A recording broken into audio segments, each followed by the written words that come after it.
shake any confidence, I think. But Does it seem the shipboard roles and the assignments of position, it seems daunting to remember, or only daunting in the sense that this is the usual. I mean, in any game where this kind of stuff comes up is where I start thinking, oh no, guaranteed wrong way Ron is going to choose the wrong thing, and the ship's going to blow up because that happens. But I was just saying to KC that 4 other players on deck at the moment would be welcome. So and I'm ready. I mean, I'm ready to do it. I'm just taking a look and going, okay, it'd be pretty cool if Oh, you only. know, it's not won't be our first rodeo, so let's try to stay on the board this time. Right. Well, you did all right in your first combat encounter, so how bad can it be? And we don't even know if there's going to be combat per se. I have to say though, after watching that episode in the one where they refer to the Triakians, Yeah. it kind of really changes my perception of like how hostile they actually really are. yeah. Right. And of course, there are no Triakans were harmed in the creation of this episode. they're not involved in any way, but except as, I guess, background to the background of the explanation. Thematic presence, at least, yeah, something maybe. But yeah, it is true. I think that the whole context of who are we out here in the cosmos with these ancient civilizations and influences and the vulnerability. I mean, the vulnerability of humans in the original Star Trek, just out there. Yeah. They're incredibly vulnerable. I mean, incredibly new on the scene. It's strongly felt, I think. All right. Strongly in the original series more than Next Generation. Yeah. That's my sense as well. Right. Until Q shows up, and that's kind of interesting. If we look at the original series, we see, the Metrons and not the Orions, I just watched the episode with the Medusians. Oh yeah, did you? Actually, I don't mean to geek out. We are here to play, but I'm surprisingly fond of that episode. I actually don't think it's that. I kind of like the story. It's a good story. Good, solid science fiction. And it brings Bones into the spotlight, which I am always. You're unstoppable. I like Bones, but there's so many of these energy beings, with more. Glowy lights are cheaper than makeup. Right? No doubt. Well, let's make them an energy being. Yeah. So anyway, who among us would like to set up a recap? Don't all speak at once. My recap is a little spotty. Uh-oh. I do remember we ended the session before the previous as Captain coming into Yang's quarters to speak with the ambassador, and that's where the Born ambassador. So in the previous session, that's where the Born ambassador shared their information about Triacus and Triakians and the empire that eventually overthrew them. And they were reference to a thing or a concept of the dark part, which is described to be some sort of planet destroyer or maybe a system destroyer in some respects. And thanks to based on some foreign legends on the location of this dark part, with a lot of deduction, overly long deduction. I think like the ability took at least about 16 hours of extended class, and we have managed to sort of narrow down the generalities of where this dark part is, which is where we believe company could have, or if not within that vicinity. Right. It only took 12. It took 12 hours to plot your course, and then of course it takes an amount of time to rendezvous with the Gorn. But Oh yes, and we are rendezvousing with the Vaughn ambassador on We this managed to get a little bit extra on this helping joint us out. a joint task force with the Gorn. with the Gorn. Right. Pretty cool. I like it. Yeah. It's My recollection to probably equally spotty, but maybe we can combine them. My recollection too is that we are conducting the Wilkerson protocol to Yes. basically pop all of our rivets in order to get there in time or quicker, quick at all. And that we have delivered, a little Yang and Korsakov thematic statement, to the engineer in order to make that happen. right. And so I'm pretty sure that's where we ended up. I'm not sure if there are other details. I mean, we have done as much optimizing prep as I think we can stand. Sure. Time to move.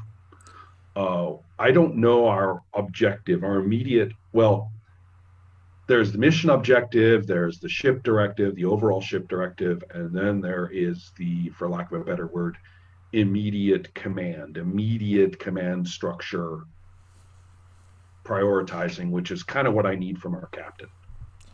Right. He'll have to give his "we're about to go into harm's way" speech when we start up.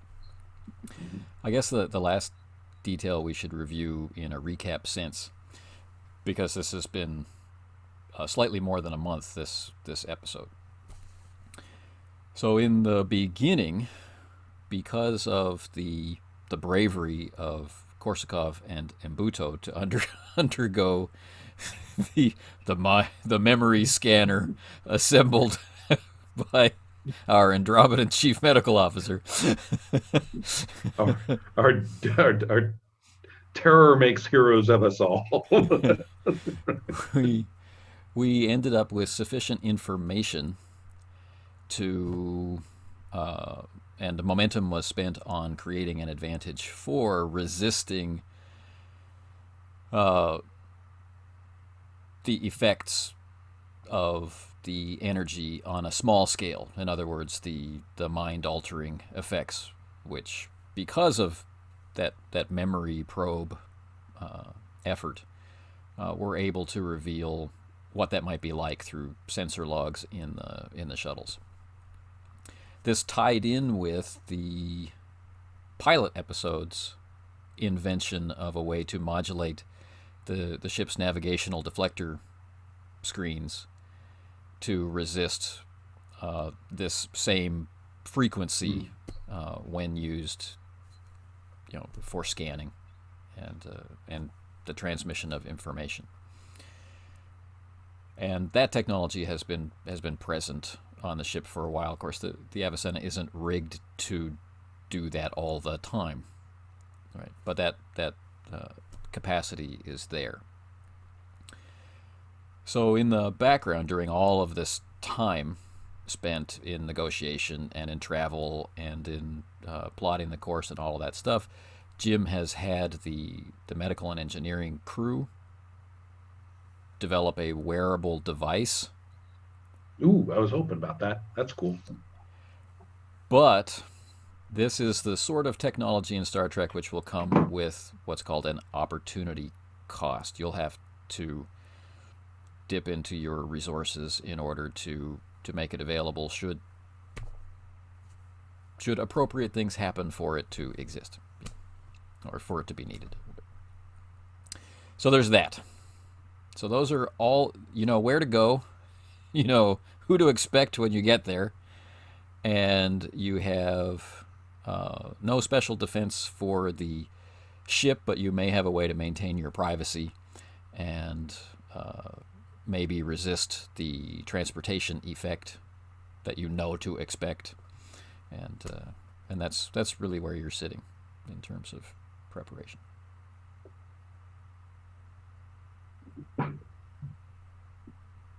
Okay, and because of Korsakov's team management, nobody is coming into this fatigued or otherwise. With one important exception. With one important exception. I have forgotten the exception. Mondragon is not at the top of his game. Ah, yes. He's stressed out and worried. No. Sorry to say, yeah, that I cannot. Okay. Sleek, saucy, rugged, reliable. Scorpion, above all, for family fun. The proven snowmobile that never lets you down. So then, we return from the commercial break, and the Avicenna is reaching the rendezvous point to find the Gorn ship waiting for them. The ship is smaller than the Avicenna, Ooh. Mm-hmm. although it looks tough. It has a tough look to it. It's a small central section, somewhat rounded, with 5 nacelle configurations of a smaller, leaner type to generate their warp field. Looks very nimble and maneuverable.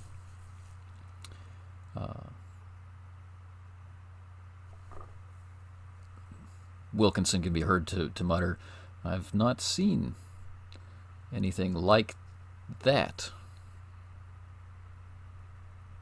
Looks like a good partner for us. And Buto snaps across the bridge to say,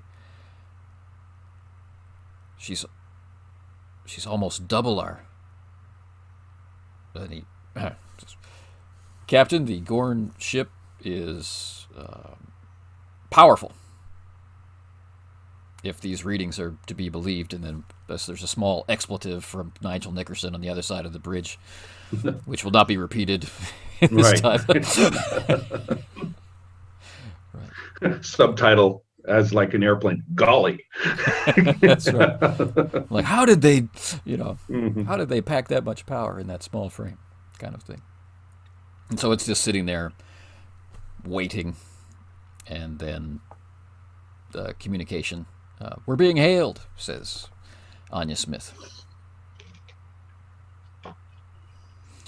So up on the screen, we see our first view of the bridge of the Gorn vessel, which is quite dark, actually, lit with very subtle, almost pastel lighting, but similar design ethic to the Federation in that there's a lot of color coding. There are banks of tough, easily repairable, wide-spaced switches. And you can see in the shot, not seated, really, exactly, what may be the captain, and then the familiar face of the Gorn, face and dress of the Gorn ambassador, occupying the center of the screen. So he's kind of interposed himself in front of the captain, but we can still see the captain, who's even, Oh God, he's scary. Yeah, I get it. Yeah. Burly. Right. We are. Right. And there's this moment of growling and snarling and hissing, and then it cleans up into the computer's representation of their voices, saying, "You are exactly on time." Mm-hmm. Probably translated for "took them long enough" or something like that. Yeah. Who knows? Yeah. Who knows?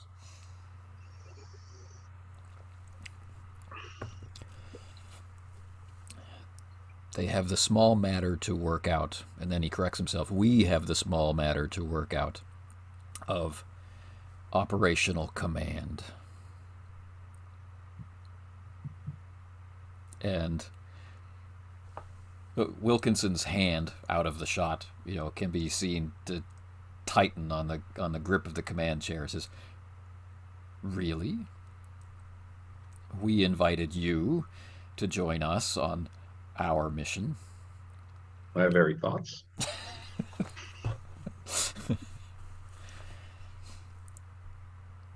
So the ambassador steps aside. The captain steps forward. Oh, okay. And says, "I have studied the reputation of your ship, your vessel, your crew, and you.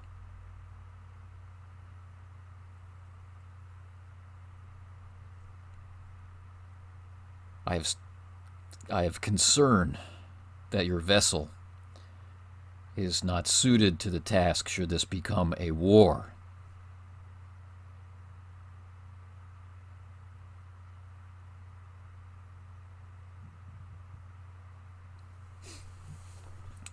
Wilkinson leans back. Do you have any faith that it won't become a war?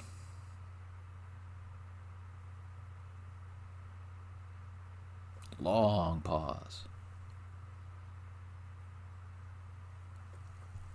We will follow.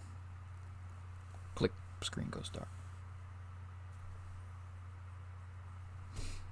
What did I say? Yeah. Did we agree or disagree or? Maybe he just wants me to stand up to him.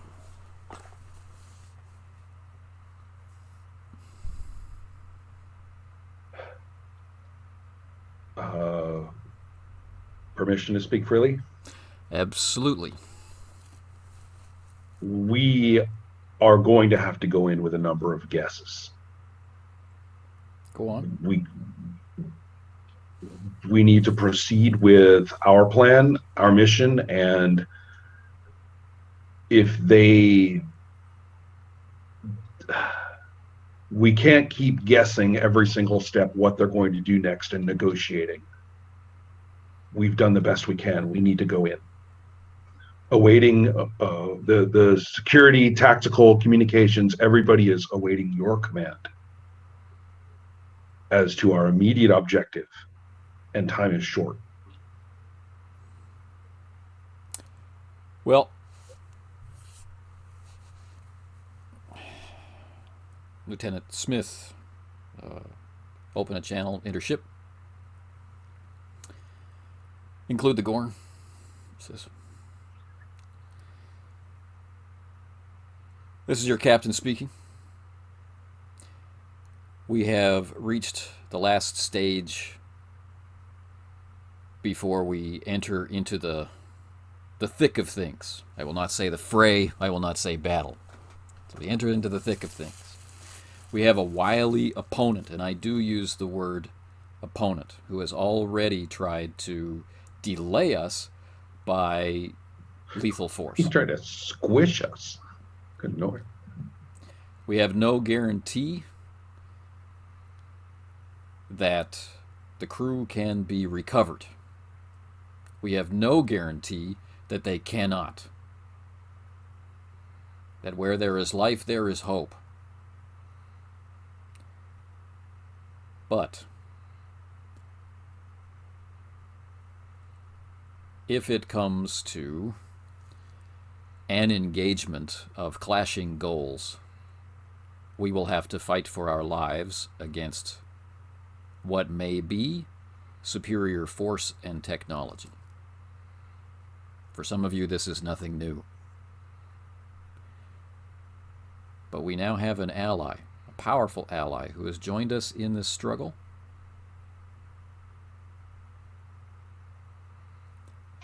And I am confident that we can fulfill our mission objective to recover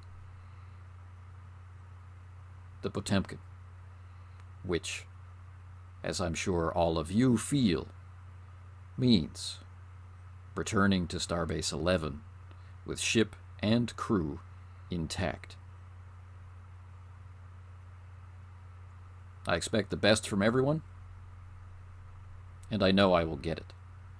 Wilkinson out. flicks the switch.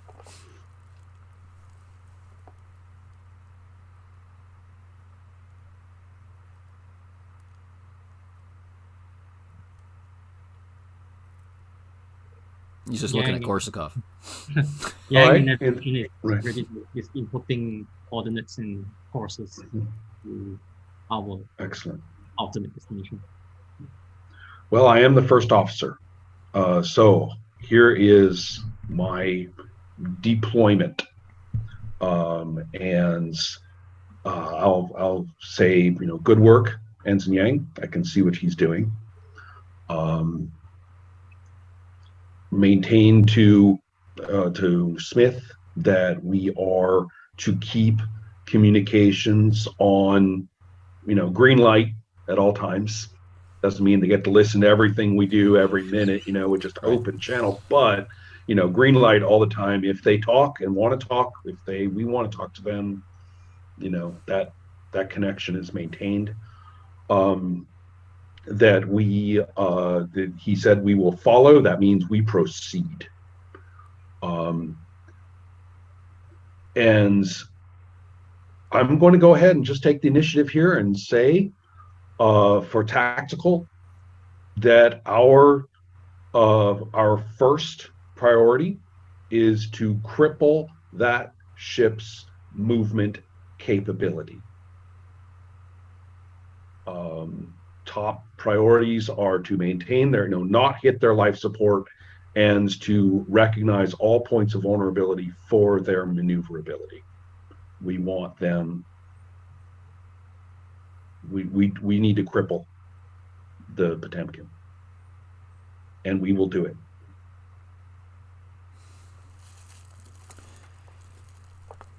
Excellent. Anya signals that the Gorn captain has requested a tactical officer exchange. Ooh. Exchange. So Wilkinson makes eye contact with Korsakov and says, I think Luis would feel better.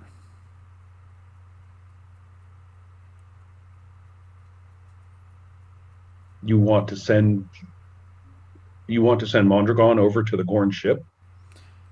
Yeah. I can't recommend that at present. Your suggestion?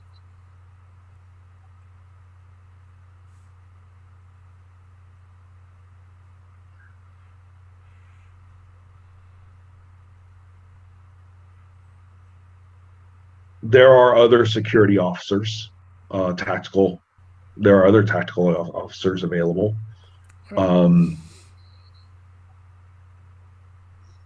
Tell you what, let me talk to him. Certainly. We have if I can't resolve my doubts in 5 minutes, then another officer has to go. You read my mind. I said you could have all the time in the world as long as it was no longer than 5 minutes. I'm actually kind of pleased by that. That's a nice. Okay, but onward. And so I'm at your disposal, Anthony. Okay. So there are ship-related discussions that we zoom away from. And the last thing we hear Wilkinson saying is, Ensign Yang, please take over your seat at the con. Oh, excellent. Thank you for your service, Ensign Parker. Please double-check Ensign Yang's math. I've got endless reports on how this has caused problems in the past. But he says footnote. He says it with a smile.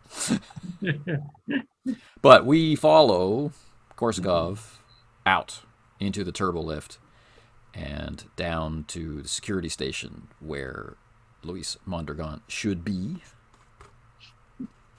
And lo and behold, that is where he is. Excellent. So KC Mechanics Tactical at work here. My goal is to try and knock out that complication that may have been engendered in the past.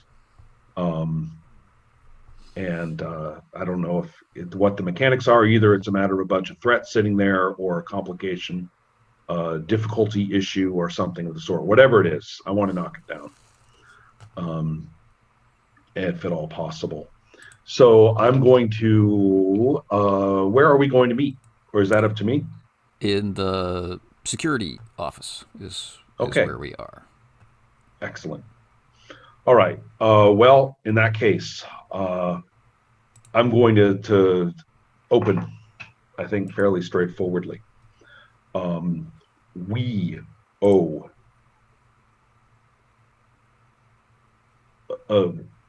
we owe our very mind. There are people here who owe their very minds to you. There are people who would be on that Potemkin right now, and who knows how much of them is recoverable.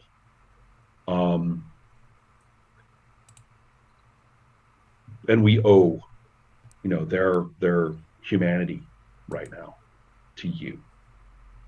There's no one whose bravery I regard more highly than yours. Ooh. There we go. Look at all that. So my question here is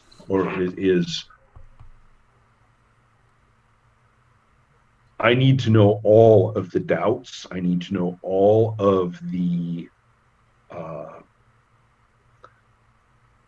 I'm going to ask this of Tomlinson. I'm going to ask this of a lot of other people. I need to know now, where are your chief concerns? And I'll say this to you privately. The new captain is putting on a good face, but this whole, father of the ship, father of his men thing only goes so far. It plays great for the cameras. It plays great for the career. We don't know him yet.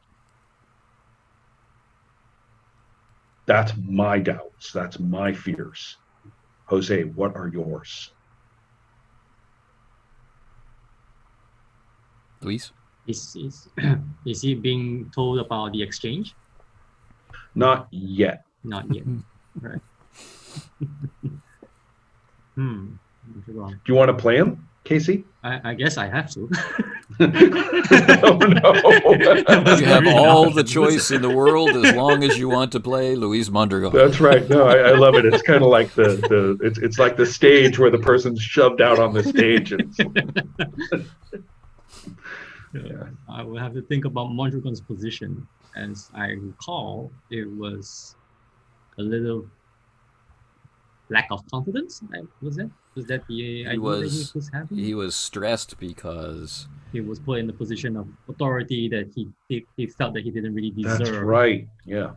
But he was more concerned that he didn't understand why it would be taken from Korsakov.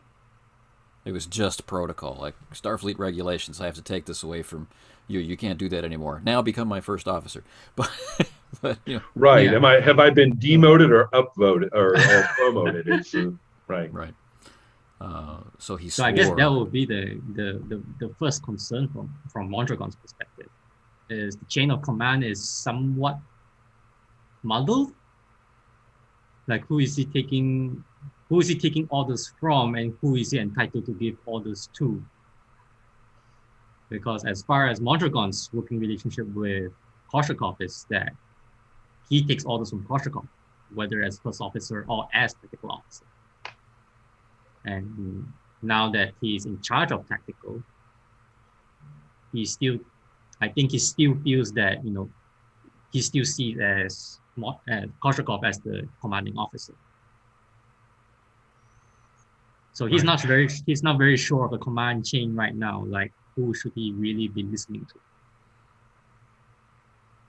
And he feels, and maybe in some ways that he's kind of similar to Korsakov, is that he's seeing the cause for this confusion is Wilkinson.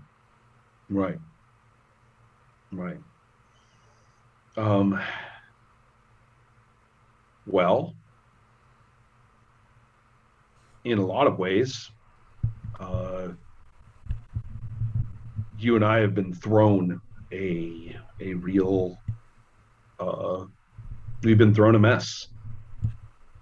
I'll be the first to say I helped make it, but in the first place. But on the other hand, I don't think we should really. I mean, we can't. We'll have to leave this to the legal people in Federation to decide what was the protocol for all this. But our concern right now is just what we're going to do on this mission toward our goals, period.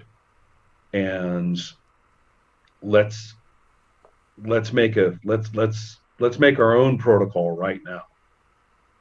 We're going into empty space. Starfleet is not going to be able to tell us what to do once we are there. That's right. So all we need to, so let's forget let's forget whatever it is they're going to decide. Let's make this work right now. As first officer, that means when the captain wants things and wants things organized, I run around and try to coordinate and try to implement. As tactical, I'm not going to be able to be in tactical with that limited field of tasks to optimize. That's where I'm going to rely on you. Just like we have somebody in charge of communications. So I'll tell you this, I'm not going to step in and push phaser buttons for you. You're going to be the one who decides fire and how much. So I'm always available for a console, always available to assist, always available to patch in something else, always available to, if you have a question or you want to double check your judgment. But don't double check your judgment just because I'm here, just because I'm around. So this is where we're relying on your courage. His judgment. And yeah. Mondragon hasn't really been in a position where he has to make judgments. He has exactly.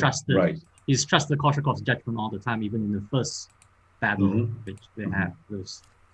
When Korshakov says press the button, he presses the button. He knows how to press buttons. He just don't know when to press buttons. Well, that's the point. I'm saying it's time for him to recognize that his next step up is to do exactly that. Yeah. We're finding out a lot of things. We found out a lot of things. We found out that it's better to who are the people all this time who have succumbed to the artifact, who have made decisions based on their old habits or the old traditions of the ship? Who are the people who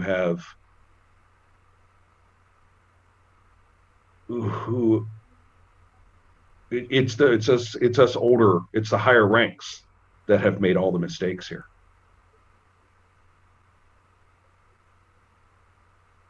So I'm putting more judgment into the hands of the lower ranks, the lower ranked people. I'm putting more judgment into their hands, less into just top down. So you know what our goal is. We know what our goal is. You don't have to double check with me about whether we really mean it when we say fire on the Potemkin. If the captain says it's on, it's my job to make sure you all know that, but it's your job now to say, all right, it really is, and do it. Advice You've trained this crew, you've trained the tactical. We all know how it works now. So I don't expect myself or the crew to have any problems taking orders. And don't forget your role, or giving them, Jose, or giving Yeah. them. Understood, sir. Now that that's relatively cleared up, Right. you can expect me to do the best. Excellent. And this is a little bit of a side hint to Korshakov from a meta perspective. Mondragon is saying his place is on the Avicenna, not on some Gorn ship. That's right. Right. That's right. So then I say, well, right. Then so I'm going to say, excellent. Whom would you recommend to as a liaison officer actually to be on the Gorn ship? So just we can fade out. Right. Yeah. At this point. Yeah. Well, then there's also a little punchline there of, oh, and by the way, the Gorn guy is going to show up in a few. See you later.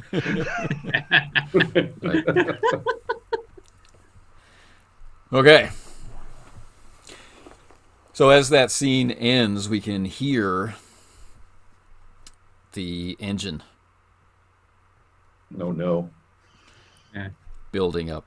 And we can hear Anya's voice echoing through the hallways as she calls specific officers to specific places, specific shifts reporting to the phaser banks and to the torpedo bays and to engineering, and the damage crews are being scrambled, and all non-essential personnel from the combat perspective are being sent to quarters, and and on. Sick bay is calling for volunteers, and all the normal stuff when you know a battle is going to happen, right? And so the first officer is called to the bridge, and the tactical officer is called to the bridge. And I'm taking away a point of momentum. Or I'm going to try and take away a point of momentum.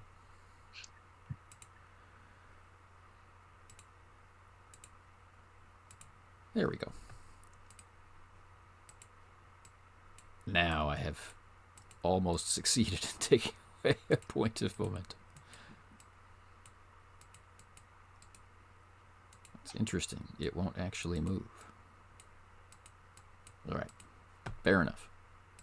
I've taken away a point of momentum metaphorically, if not physically. You can fiddle with it and see if it will go. So it's moving on my screen. I can it move likes it on it my likes screen. you more. I hope I've not commandeered the share screens. The Gorn is on the bridge by the time Mondragon and Korsakov have arrived. There's a security escort, and that are just leaving as the two arrive. And the Gorn looks over his shoulder, and the tongue flicks out, and then he's looming, maybe because of biology, not because of attitude, over the tactical station. And, wearing a heavy mesh, almost armored tunic, and a disruptor, and a knife.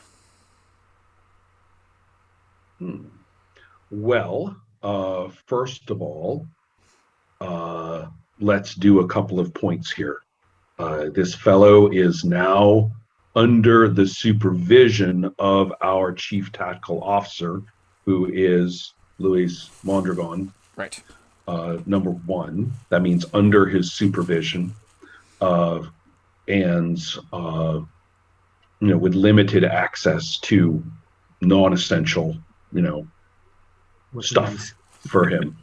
And then second, that at moment we are not under red alert. Personal small arms are not currently mandated.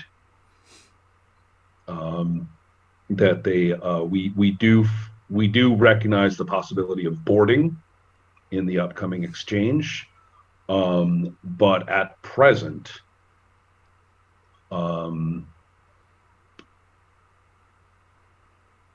take those off. And he leans in, and it's completely unclear what this body language means. He leans in and says, "And give them to whom?" Says Mondragon he steps says in. your supervisor will take care of that. Access to these at the appropriate moment for all members of the crew, and you're in either, and you're completely included in that. Is maintained. The moment that it's official that everybody will be armed, you'll be first in line. Fine. Even Korshakov might be like little, trickle of sweat. It's just like, this is good, right? Kind of hoping this is the good part. So he disarms in a practiced-looking way, Right. and in a Right. formal way passes them off to the security officer indicated by Mondragon, and then the two of them start discussing. They're liaising. That's fantastic. I'll shoot a glance over toward Wilkinson of like, This was a good so idea. ready to fire disruptor, has now been is no longer active on deck, sir. Thank you, Lieutenant. And his eye, he's watching, but his eye is really on the plotter next to Ensign Yang, the large display of where we are. And so we've got Yang at the con, we have Joanne Parker at Nav, we got Nigel Nickerson at engineering, we have Anya Smith at the con, we have Luis in the Gorn. I meant Nickerson earlier, not Tomlinson when I was talking. I just realized. Yeah. Okay.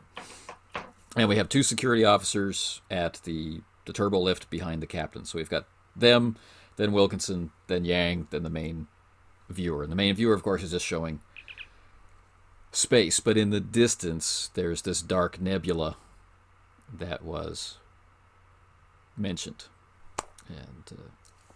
And passing through it, its trail is now becoming visible with the screen at extreme magnification. And around, the side by the science station by Mbuto, there are different images taken from different perspectives of this particular nebula. And there's this almost like a black path passing through it, a starless, dustless, gasless path. And it's toward that your course has been set. And also at the scanner station with Mbuto, we can see that the Gorn vessel is keeping pace, and we can hear dimly Nigel Nickerson talking to himself, and he's running comparisons of our, pushing it at the upper end of warp 7, and the Gorn pushing at the upper end of warp 7, and he's starting to get obsessed with performance. Then, proximity alarms go off. Right, and Mbuto yells out, "Contact!" And he's received a strong sensor hit. He's having actually to look away from his hooded viewer for a moment. Ooh. Right. And ahead, there is a darker darkness in the darkness.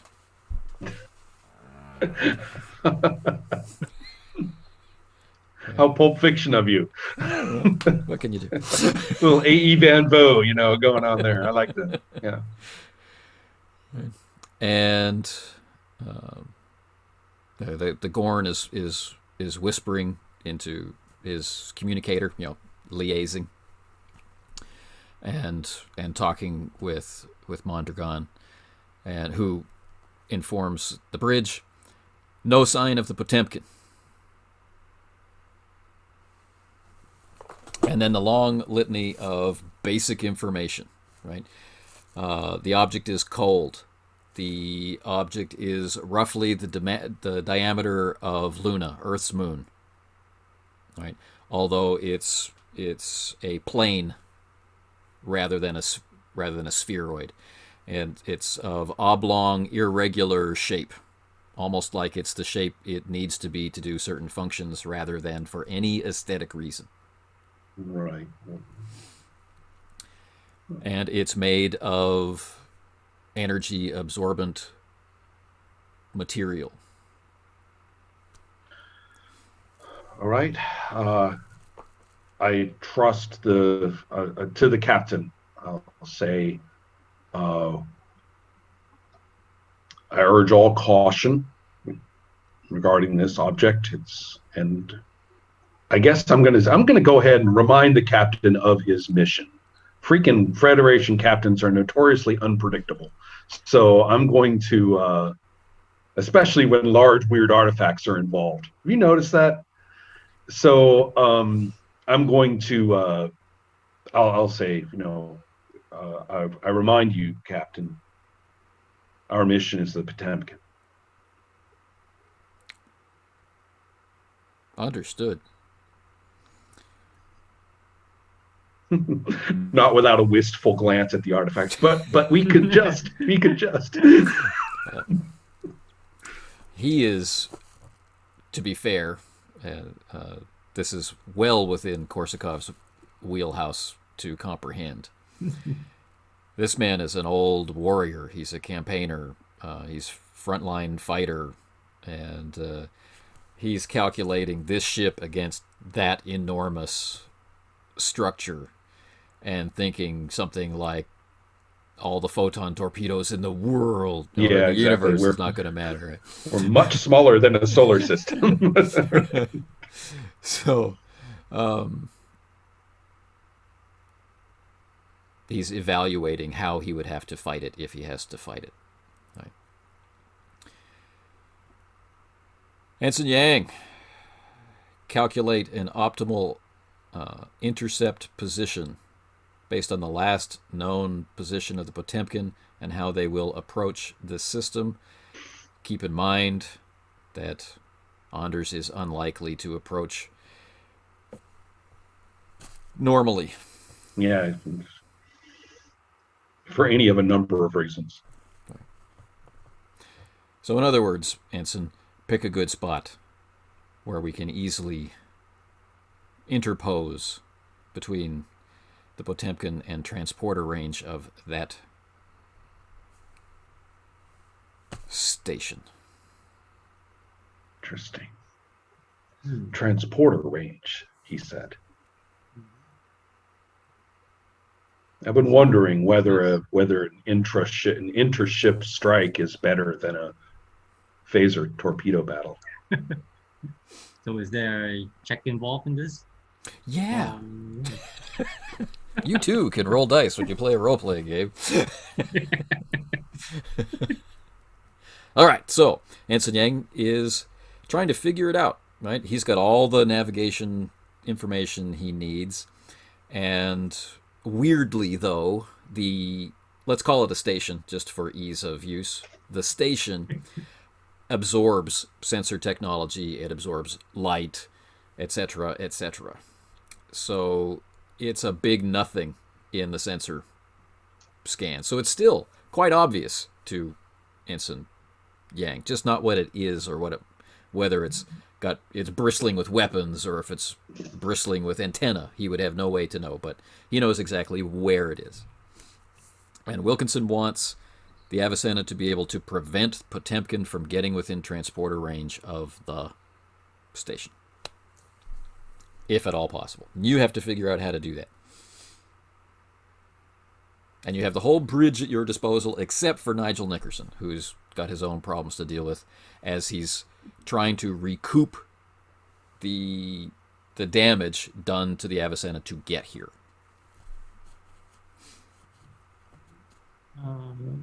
Well, first person would definitely be Parker. She has the data. She has the data, and she's on the navigation's comms where all that data was put into. So a prediction of trajectory on the Potemkin would all be available there. And I'm guessing since he did the calculations to chart the course in the first place, he will be taking the lead, assisted by Parker and system computers. Cool. I like it. So this is going to be a con task, but I leave it in your hands if you want it to be reason or insight, because we can make arguments for both. So this will be interesting because Yang's going to go for insight because he trusts his instincts better than his reasoning powers. And maybe thinking more in terms of Anders or Anders Prime, rather than standard, procedure. Yeah. If I were the helmsman of the Potemkin, where would I go? Kind of approach. And if I was crazy and ...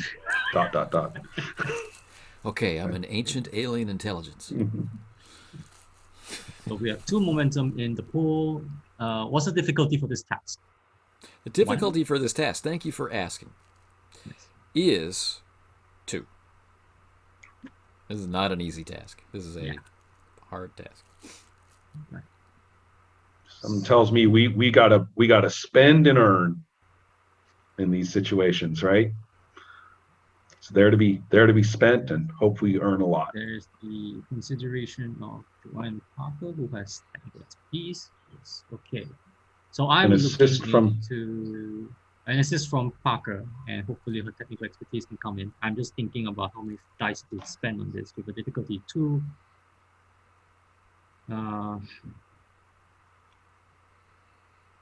If I spend 1 momentum and take 2 threat, we're going to have a very big threat pool. If I spend 2 momentum, actually I can't spend 2 momentum.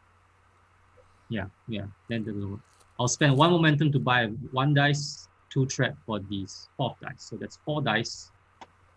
And if the Potemkin's coming in, I don't see why we can't bring some threat in with her, right? Yeah. Right.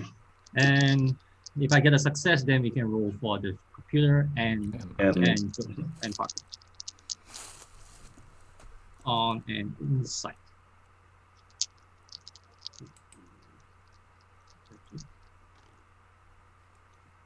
And the results never fail to amuse. 3 successes, but also a 20. But also a 20. The 20s are just your stock in trade, aren't they? So I'm going to be adding 2 threat to the pool first, and then we'll see if we add another 2 more. All right. Let's see if I'm allowed to. Here comes your assist. I'll remove the momentum. So that's You'll be pleased to know that I roll a 19, so there is no further complication, but no further success. Okay. I am not able to move the tokens, so I'm going to leave that in your hands. All right. So I'll just move the 2 in. You are. And I'll just put 2 on the line to represent the complication. And if we decide to put that in the pool, or we try to make that a disadvantage. But in the meantime, I think I will take them as threat. I will take them as as threat. Yeah. So, all right.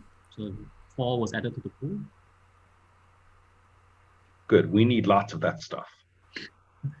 So Parker has failed on assist, but does that still leave room for the computers, the ship? Yeah. I have. Yeah. Oh, right. We need the.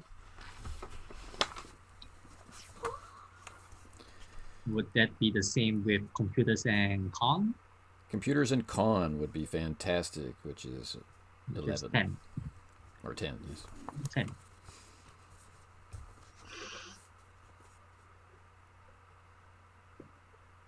Should I roll, or is Ron rolling? Oh, I thought Ron was rolling. Okay, I thought Anthony was going to roll. Here I go. Oh, awesome! I redeemed my player self by rolling a 1 for 2 successes. 2 successes. Very good. Yeah. Okay. So there was 1 momentum from the line from the 3 successes, and then we get 2 more from the ship. Just take a quick look at technical expertise.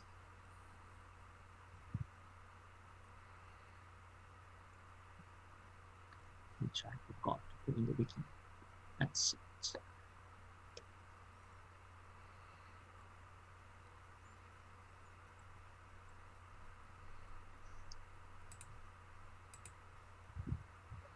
Oh, we can reroll 1d20, but in which case I think you won't want to reroll a 1. So you will keep that 3 momentum on the line.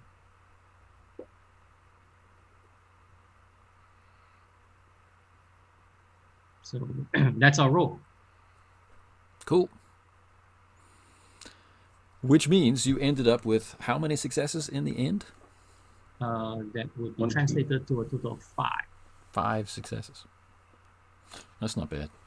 I mean, considering. 3 momentum, 4 threat. Okay.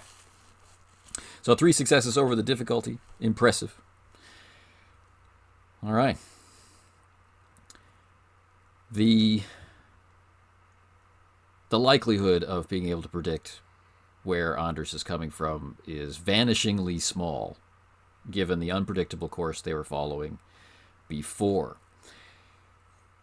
So, it's relying on instinct. I love it. As to where to position the ship, how far from the station, and how far. There's We're nothing into else the around 70s now. it. Yeah. It's literally traveling through the void of space. We're not in a solar system.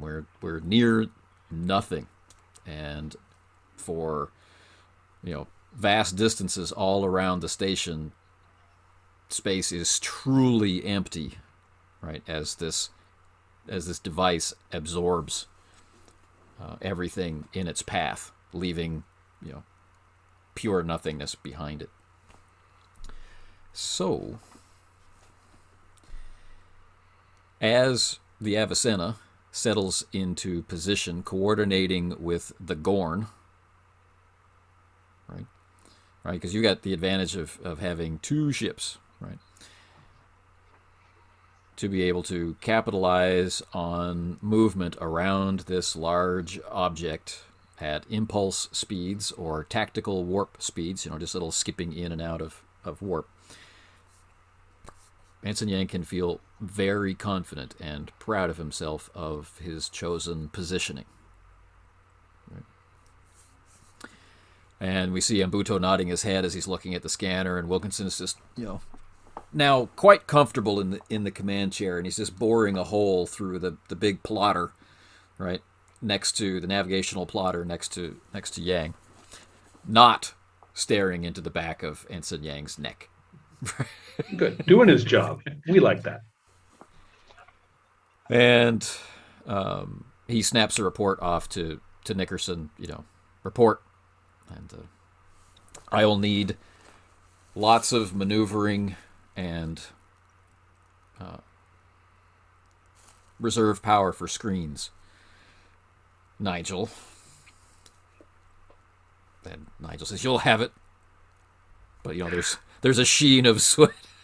That's right. Don't ask stupid questions, sir. And, KC, if you could do me the great favor of spending 4 of my immense pool of threat. Mm-hmm. Here it comes.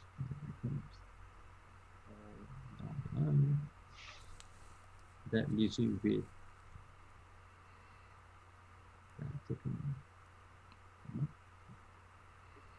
that leaves you with 10. Yes. Okay. There is an alert from Mbuto, who's a little confused. His tone of voice is confused, right? And he says, energy signature, and we all know which energy signature he means.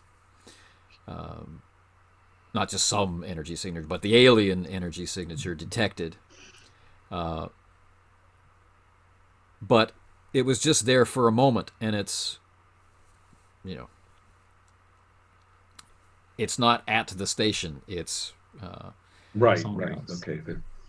Some large distance away. Radiating. It's radiating some of that shit. And the Potemkin is here. She didn't warp in. it was brought here. Oh, Fine. Fine. And But- in that same moment, Ensign Yang is able to see from his vantage point, in front of the main viewer. It's not lights in any real sense of the word, but the station goes from being inert to not. A little worried about that. I guess that was par for the course, that thing would turn on sooner or later. I mean, So imagine, if you will, this darker darkness than darkness, this matte black against space, becoming a glittering, glistening black against space, from non-reflective and of absorptive into reflective and cold and hard. As the Potemkin arrives, and the Potemkin is just drifting on, almost like surfing on the tide, in toward it. Right. As the energy that deposited here dissipates. Just in case anyone was inclined to be startled about any of this, I will say to the bridge, no surprises here yet, people. So, Joanne, who's like, then takes on the professional. She's calculating and recalculating different vectors. And That's right. This isn't anything different than what we expected. It's going to be weird. We get it. And on the captain and Korsakov's right, we've got Embuto at the sensor station next to Anya, and then, huddled over the back of Luis's chair is the immense Gorn. Mm-hmm. Their heads are side by side, looking at the same sensor data, and they're like whispering to each other like old friends. And, I was that was excellent. I'll even open my mouth. I'm like, to like help out with tactical a little bit, and I shut up. Right. And you can see they're doing ranging. They've already plotted a full spread of photon torpedoes. They've alerted the phaser crews. Shields are up.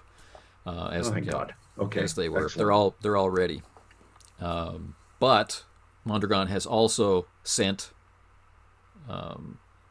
rescue teams, boarding teams, to the transporters. And the conversation between them is whether or not they should prepare boarding parties. Right? Like, who's going to be first in line? Should it be rescue teams or boarding teams? The Gorn's going for the boarding teams, strike hard, strike fast, no mercy kind of thing. But Wilkinson is asking for distances and speeds, and getting that information from Embuto. Would Embuto need to make a sensor sweep check? That kind of stuff is just, you can just report it. Well, So they're having call it in on an assist when we roll for something bigger, I guess. Right. Yeah. And Anya says, "We're being hailed by the Potemkin, sir." Ooh, that's a good question. I'll look at the captain in a sense of, is this worth a captain first officer conference or not? Your thoughts?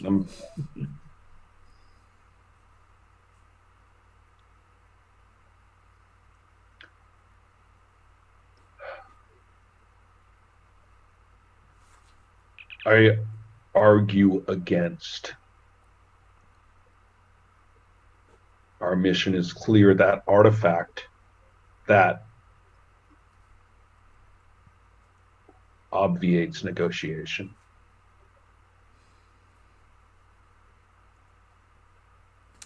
We're here to help them with or without their agreement.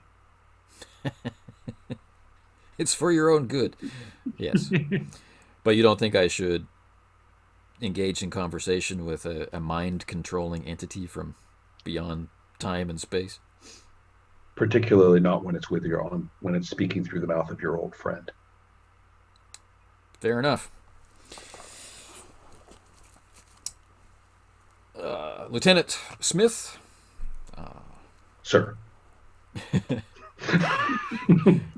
Lieutenant Smith, kindly perform the function for me that you've performed so admirably in the past for acting Captain Tillich, and let them eat static. She says, yes, sir. That's right. It's like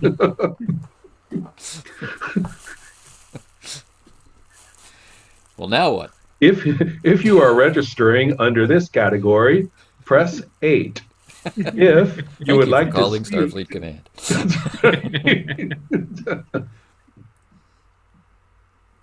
All right. So he says, well then, if we're not going to talk, the only thing left is to open fire. Ooh, it's brutal. Gentlemen. All right. Yeah. And so this is actually going to start a new scene. Oh, Right. So I get that. Losing momentum, sadly, but yeah. we accumulated a few, so that's good. So we have the first Oh. officer, and we have Ensign Yang, we have our Gorn, we have the Gorn's an NPC, but Right. we have Just checking. Mondragon and Mbuto. We have a variety of people for you to take You got on. Nickerson back there, Right. a couple others. Yeah. I might recommend that someone play Mondragon. He's going to have a very important role to play as this scene opens up with them, firing on the Potemkin. So I may have to do that, I think. Yeah. Does Koshikov need to be played? That's what I'm thinking. I mean, at this point, I'm actually feeling okay with him kind of fading. The first officer's role in this is kind of done. It's always painful to leave behind all the dice and rules options of the main character.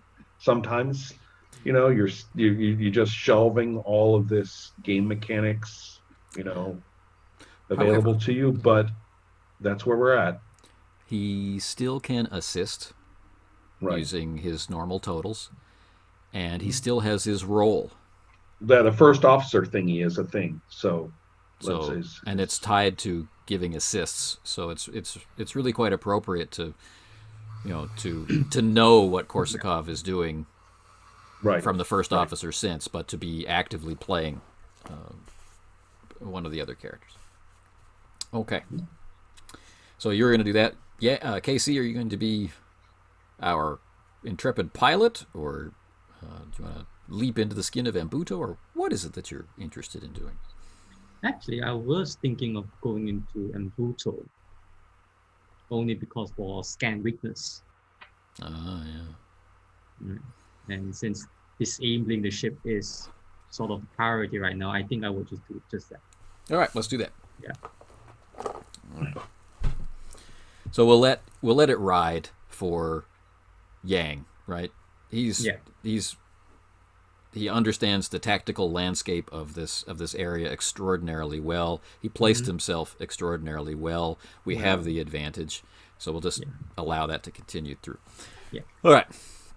So this scene then opens up with Wilkinson's. We come back from a station identification, and the captain says, "Fire."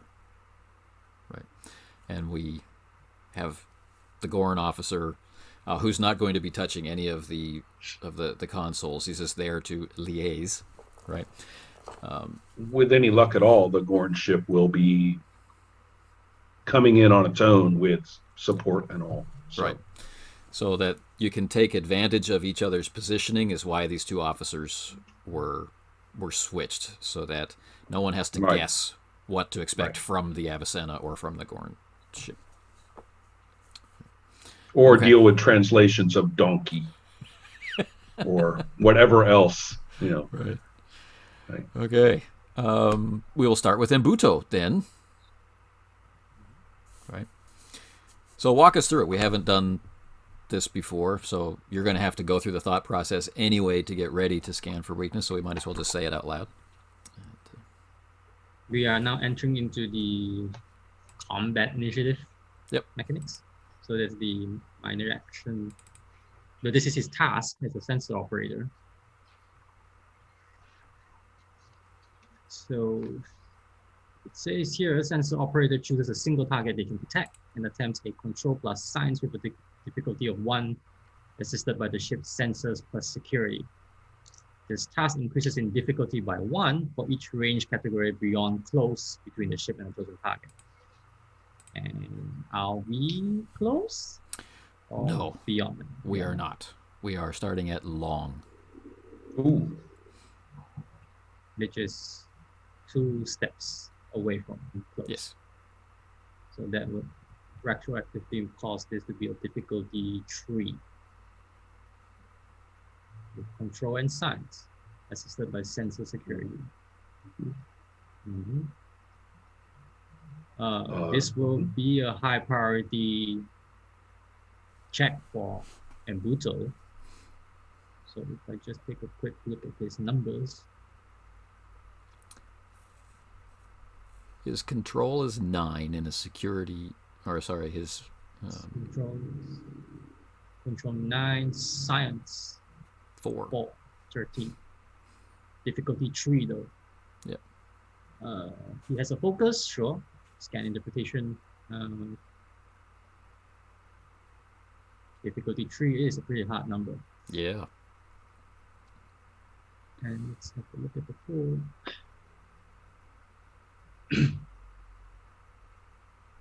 So I'm looking at 1 dice for 1 threat for 1 dice. One threat for 1 dice and two momentum for a 4th dice. And that will just scrape past any difficulties that we have. Yeah. And we still get an assistance if we don't get successful. Stop just for a second. Will Korsakov be assisting as the first officer, or? I was just trying to find in the little rules that I had here of the different bridge roles, and it keeps telling me I can, but doesn't say how. So I keep finding that paragraph. It just means you can contribute a die. You're there. I think we should always have the first officer be assisting, so I'll be happy for that too. Yeah. Okay. Especially because he likes the tactical. It's hard for him to wrench his little. He said he wouldn't push him around or tell him what to do, but he's visibly right. The Gordon is stealing my spot. I want to exactly. Can I push that? So, fair enough. I get so we got Korsakov moving from the command chair over between Embuto and Anya, and it's clearly a difficult task trying to coordinate all of these things. And so Embuto, begin the roll. Should I re-roll? Or No. What do you got? We just take. All right. So I have 2 successes. And once again, another 20. Perfect. It's a complicated world out there. Yeah. Okay. So it's not enough for enough for a success on the task, but that's where the assist will have to come in to save the day. Okay. That's right. First of all, ship assist. Ship assist. Yeah. Ship assist. I get a 3, so I have succeeded. Yes, and I don't have to look up the exact number, which I think was. Yeah, I know. It's I didn't get a 9 or an 11 or something. Thank God. So. And Korsakov. And then Korsakov. Yeah. Right, and now just to double check on my this is actually, would this be a command thing rather than anything else? Sure. I suspect it's command. Command and presence. So I could do command and presence. Or either that or control. Yeah, those. Let's go with command and present and you know what? I'm really got to be reasonable here. So reason and command. Yeah. And I get myself I roll a 2. And unfortunately, I don't think my focus. Oh, but phaser tech may apply. We will see, or ancient tech. I can't go for either. But okay, in that case, just one success. Yeah.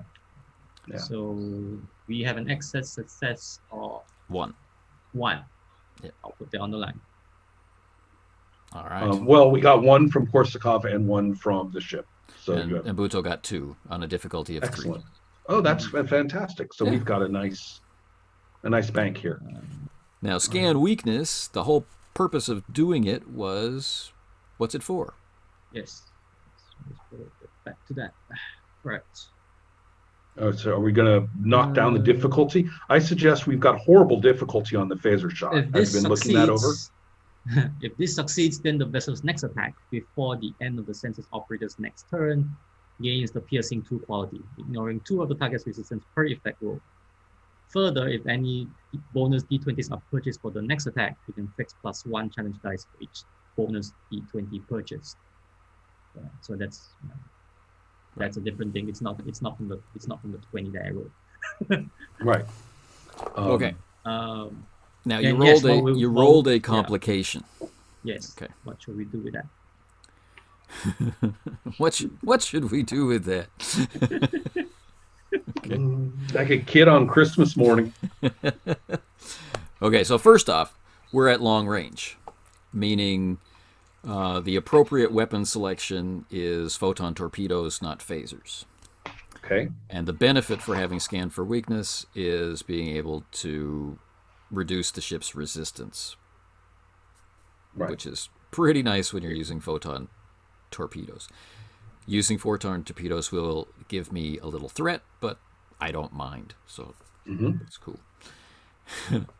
So the complication I'm introducing is a little bit of distraction, as the Potemkin launches something.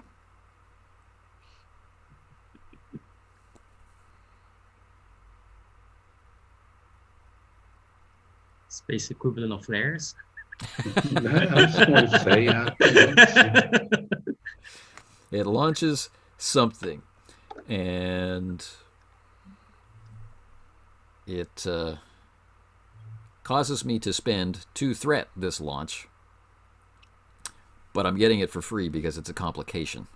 Right. I'm just telling you. That normally I would be spending threat, so there'd be no ambiguity on that. Right. No, we got you. So then We bought a problem with it. numbers don't 20. We change. get that. Yeah. Right. It was an appropriate response. Right. So here's the thing. In order for the scan weakness, it has to be before, Embuto's next turn. You've got 1 turn to make use of that particular scan. Yeah. But now there's this unknown object out there, and we don't know what it is, but it seems threatening somehow. 2 considerations here. Number 1, don't forget that spending determination does buy us an extra action. For example.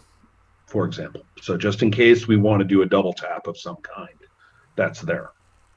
And there are other ways for swift task and whatnot. So. Right. And then there's the other, but to stay on task playing Mondragon right now, who's, launched unknown object, blah, blah, blah, blah, torpedoes, right? So I'm looking at my torpedo mechanics, and first of all, it's got a base difficulty of 3 just out of the gate. Yep.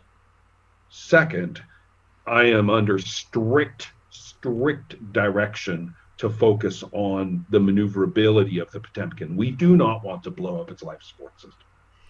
And so therefore that raises the difficulty by 1. So we're looking at a monster difficulty. Yeah. And that's one thing. For another, we also have to think, okay, it is in the optimal range. Is the optimal range 3? Double checking. Long. It says optimal range is a concern. We're using it okay, at long. So we're perfect. Okay, so that it confirms that, fortunately. So we do not climb our difficulty in double digits yet. So what I'd like to do is to knock down the difficulty with some momentum, if that is doable, to buying advantage. We have just enough for 1 advantage. Right. But then leaving none for extra dice then, unfortunately. Well, there I was think we that have enough, right? one. There is that one on the line that we generated from the scan. So if you're not spending that, then yes, We definitely that need would be extra the- dice. There's no question about that. All right. Well, So we have So, three. We have three in the pool now for momentum, 2 for advantage, and then at least 1. right now, I had forgotten that there was a momentum hanging there, so this makes it even more painful, right? Because momentum buys obtain information. Yes, which is Mhm. a good response to what did they launch? They just What did launched. they launch? So is there a I'm- consideration? Well, I don't think that I am not going to be baited into examining little pine cones that this ship may be throwing out into the void. I am not going to be baited into checking out, oh, look, shiny new object in the situation. We're on task here. All right, so you're going to shoot We've the got photon maneuverability torpedoes sections at to long take range. out. We're doing it. So you've got 3 momentum. Other as I people understand can it. go and look at, go and look at roadside attractions if they want to. So you've got 3 momentum. Is that Yeah, is that 3 correct? momentum. 3 momentum. Yeah, I'll be And putting. you'd like that to use in 2 to the create an advantage. advantage. Yes, I would. All right. So explain to Knockdown. me Oh, sure. the advantage. I think we're going to draw right back on the positioning that Ensign Yang had managed to achieve, and we have got a beautiful, old school, clear shot. Okay. It's just one of those things where, a starship is a 3-dimensional structure, and there is no such thing as a spherical starship, at least not that I know of, only because that would be no fun to watch. Right. Okay. For the sole reason. So it's a 3-dimensional structure, and there are angles of attack, and we've got one. Okay. This reduces your difficulty by 1 for the cost of 2 momentum. Down it goes. Okay. So that leaves 1 in the bank. And I think that we also do need an extra die at the very least. We've got assists from every imaginable direction. Yes. We've got assists from ships. We've got perhaps 2 assists from ships if the Gorn are participating. They're going to maybe be handled separately, but the Right. Gorn Okay. officer will be giving an assist to. Excellent. Yes. So we've got Chip. We got a first officer. If in terms of him being right there between all the stations. And I don't know if there's anything else to do but to roll these 3 dice. Casey, do you want to? Unless you want to use some of those other mechanics. Korsakov has assisted Mbuto. Okay, so that's out for this turn. Yeah. Good enough. And if there's any other mechanics that I'm missing because it's a bridge crew action thingy. Oh, we're good. Okay. In that case. So let's set our numbers with control security, assisted by ship's weapon security. But what's the difficulty? Is it still? We knocked the difficulty. Right. We knocked it down to 3. Knocked it down to 3. Right. So basically, what I did was get rid of the +1 for the optimal range. Exactly. Yeah. So, well, wait. We're in the range. It's the targeting of the spot. System. It's the targeting of the system that we just knocked out. Right. Which And is I'm assuming only that's appropriate. Right. So, in that case, are you going to fire a spread or just 1 torpedo? Because that will also change the threat that I get for the attack. Right. Well, the spread increases our chances. Is that correct? The spread increases the damage, which increases your likelihood of. No, we've already got piercing. We don't need from the scan. We don't need that. Okay. So yeah, I'm going to. So I get 2. I'm not going to do that. It's a single. It's a single. 1 torpedo. Mm-hmm. All right then. I get 1 success and 2 neutral failures. Oh, so you're spending that one, the last momentum on the 3rd dice. Yeah, I did. Okay. All right. So now we're going to have to rely on the assist from the ships, weapon security.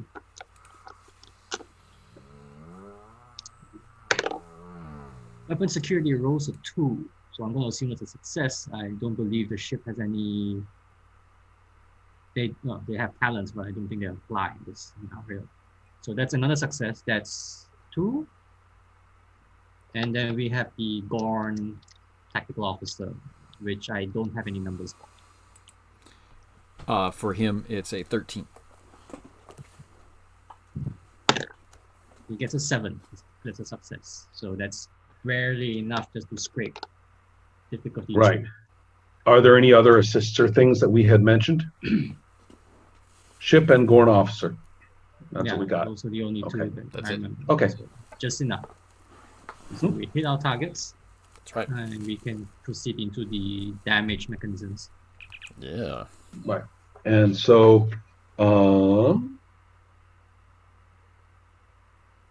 if a specific system was not targeted, roll to determine which system was hit. However, a specific system was targeted. And so, we've got to do things like shields and all manner of other things like that.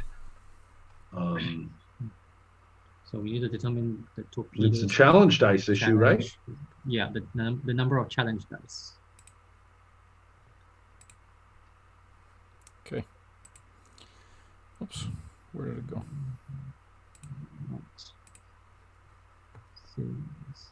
Torpedoes.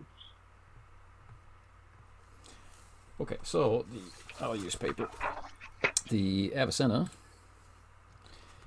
is firing with 6 dice for its Photon Torpedo barrage.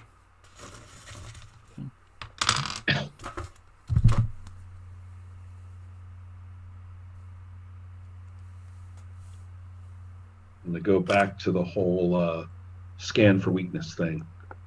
All right, so 6 dice.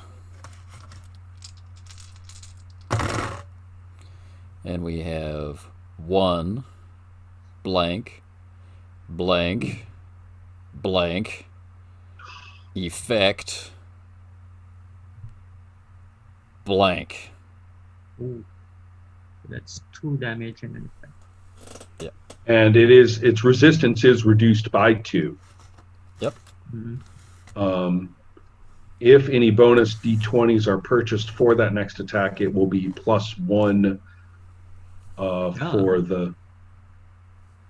We did purchase a bonus d10. We did purchase 1 dice. So yeah, so we got 1 more die. We will get 1 more d6. Dice. Yeah.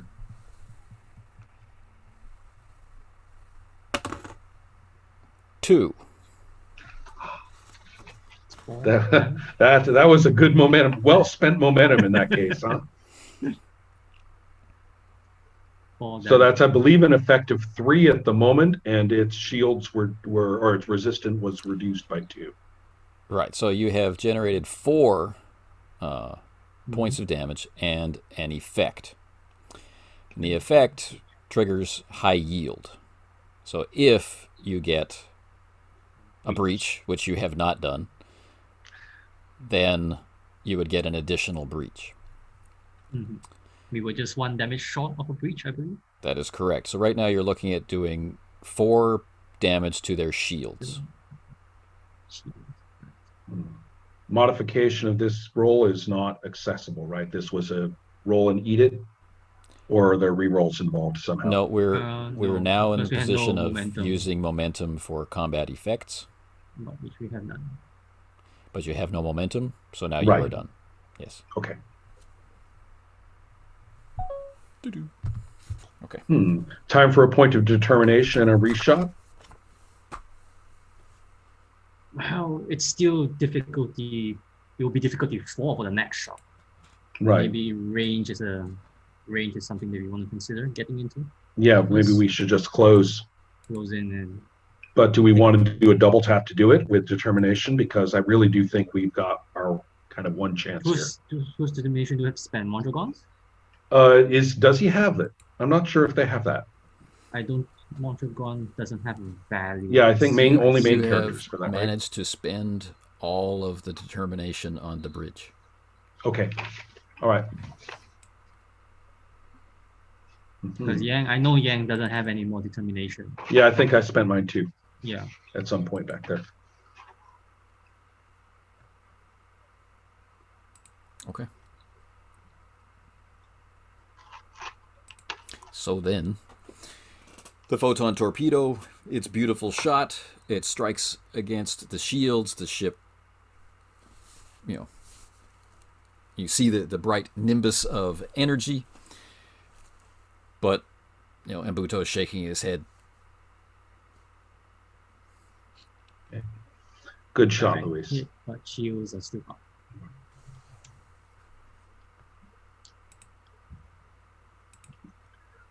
So yeah, I'll say good shot. Ensign Yang, take us to where we can do that again. All right. So the object which was launched is moving toward the Avicenna. Not like a torpedo, more like a small ship. Mm-hmm. Yeah. Peely, what is that? And it's beginning to, I can tell you at the basic level, it's beginning to radiate the specific energy frequency of the alien culture. Let's see if we can withstand that with all of our prep. And Embuto is able to announce that the Potemkin is beginning to close. Whether it's closing on you or closing on the station is not known at this time. All defenses, all prepared defenses against the alien stuff, activate. Okay. And Ensign Yang, bring us in for another shot. Okay. Right. So that order is given, and on the screen we can see... Captain, prepare for boarding or not? On the screen we can see the Gorn vessel maneuvering. Ah, yes. And with any luck, Embuto now interrupts himself to say, the Gorn vessel is generating a vast amount of power, Captain. Good. Like a And disruptor power. the Gorn is whispering to Mondragon. His head whips around as he's heard something. But this object is approaching. Ensign Yang is wanting to conduct evasive maneuvers or something else. You have your orders. Get us into the Potemkin for a real shot. All right. Our defenses against the alien artifact are as good as they're going to get. Yang will instead take the Avicenna into an attack pattern. Okay. Make it so. Since I'm not playing Yang per se, do I still make the roll? Oh, right. You're Embutoing.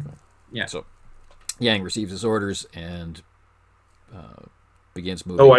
I shouldn't have Corsicopped either, should I? Right. So kind of hard to do in this case, isn't it? Yeah. A little bit. So the Gorn vessel seems to be doing something which is taking a long time. There's a buildup of energy on the Gorn vessel. The Avicenna is slowly maneuvering around under impulse power. The Potemkin is closing under impulse power. And with these three vessels approaching each other, who are once at long range, they're going to wind up at close range very soon. The Potemkin is shielded and still trying to raise the Avicenna on comms, but Anya's ignoring it and she's coordinating different things aboard the ship. Wilkinson is just sitting very calmly. He's got his pad and he's doing calculations, not exactly longhand, but he knows three-dimensionally where everything is. We've learned to trust him with his little BlackBerry or whatever it is he's using there. So, yeah. Okay. Then, I'm going to spend 2 threat in order to jump the line for initiative as we cycle through to the top of the round. You could counter this with momentum if you had. So, Correct. We are all empty. all right. So you're spending 2 threat. I'm spending 2 threat. Still a healthy dose of pen. All right. The object detonates. Right. Keeping pace with the Potemkin, coming in, we're reaching close range. The object detonates, and the Potemkin opens fire with phasers and photons Oh my goodness. on the Gorn. No, they're more familiar with the artifact. They're certainly a bigger threat than we are. Right. Okay. 1, 2, 3, 4, 5, 6. I'm going to assume that the newly added slide on the teams is the Gorn ship. That's the Gorn ship, yeah. So he has a 1, 2, 3, 4, 5, 6, 7. Ship. No, that's ship power. That's 10 shields. So both the detonation and the Potemkin are hitting the Gorn. Or they're targeting the Gorn. And just one moment. Okay, so that's 1 hit. And the photons. Miss with the photons. How Oh, disappointing. thank God. All right. All right. And we will. Hopefully this allegedly super powerful, tougher than it looks Gorn ship, let's hope it can weather. 2, Lasers, it should be 3, able to. and 2. It still has some effects. shields. I'm going to spend Yeah. one Well, more point of threat, KC. Leaves you with 9. And that was definitely worth it. So the phaser shot inflicts 1, 2, 3, 4, 5, 6 Brutal. on the Gorn shields with 2 effects. Right. And the So- breach. Oh wait, he hasn't breached yet because the shields are still up. Should I remove the shields for you? Or Yes, you- please, if you could. So that is damage exceeding 5 in one blow, which does cause a breach. And with the effects, it's pretty significant. Okay. So the Gorn's head, shoots past Right. Mondragon's ear, and we see the shields arcing and nimbusing. Right. So this was a phaser attack, which is able to do additional damage per effect. So it winds up being 10 damage total. Oh, wow, that's all shields gone.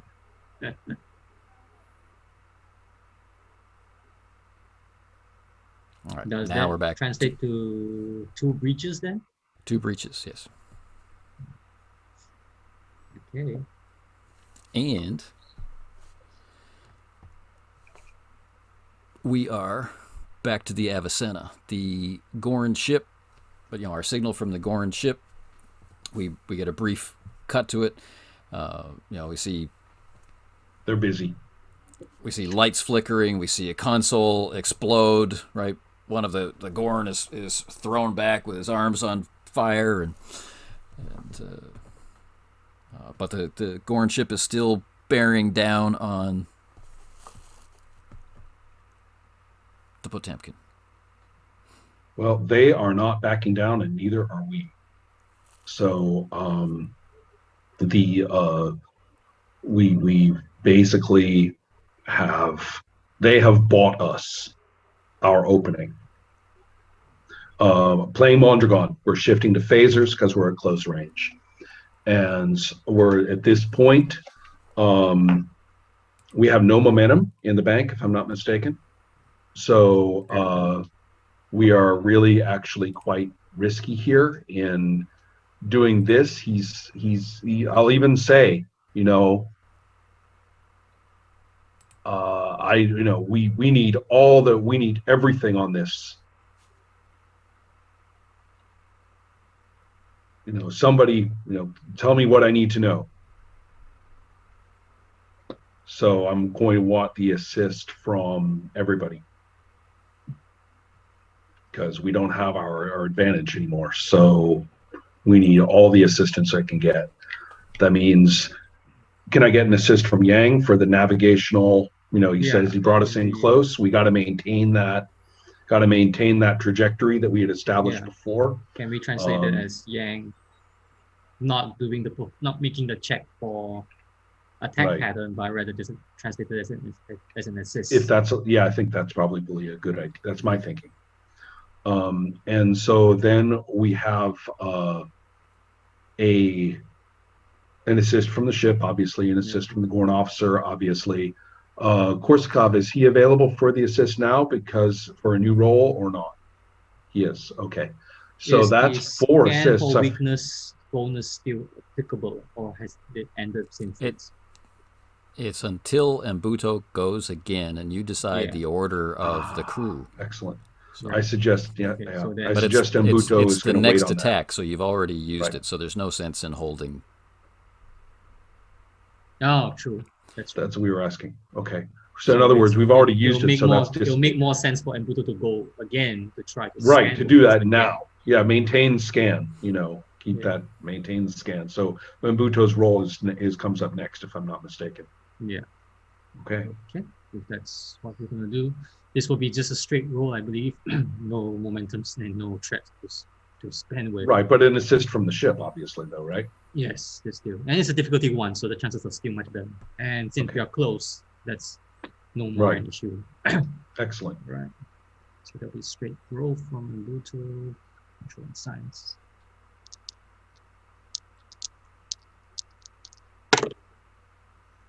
Wow, this is really a very strange day.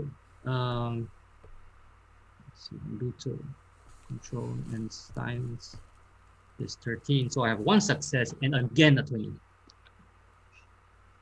You should mark all those dice and only use them for D&D. That's right. Here comes an assist from the ship. Which is... I roll an 18. There's no assist security. From the ship. Yeah, sense of security will help. That'll be the only assist he gets for the. Okay, that's the only assist. Weakness. All right, good. The attack is the one where we use Yang and the Gorn. Right. So that's still enough to beat difficulty 1, but again with the 2 track hanging in the air. Okay, so the ship's resistance is reduced by 2 because of piercing. The scan. Good job, Mbuto. Yes, except that we don't get any momentum for this, correct? We don't. Okay. So that's the 2 dice for Mondragon's shot. Yep. Yeah. Do we want to resolve the complication now or later? The complication is affecting all of you, because what it is that you're being scanned. In that preparatory sense. Yeah. Right. Yeah. We've been here before. You've been here before. So you've got time. But how much time? Here we go with the 2 dice. With a 13 and an 18, which is making me very nervous. We're using Mondragon's numbers. Which I think he's not I suspect that we're not going to hit.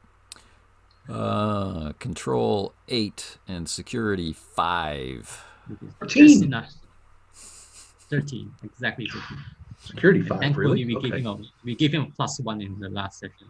So that's pretty amazing. So that gives us that now allows all those assists to come in. So let's one of which has to be a success in order to actually hit. Yeah. So we can roll for the ship.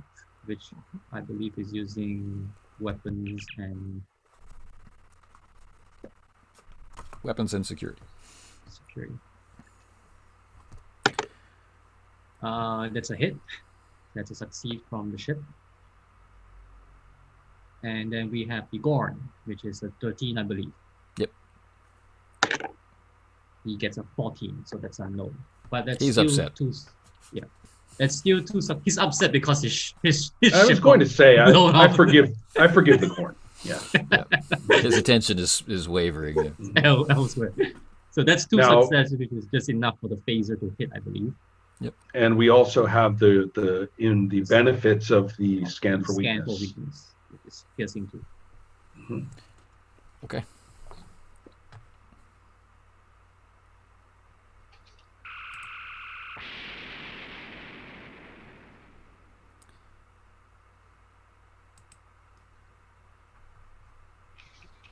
All right.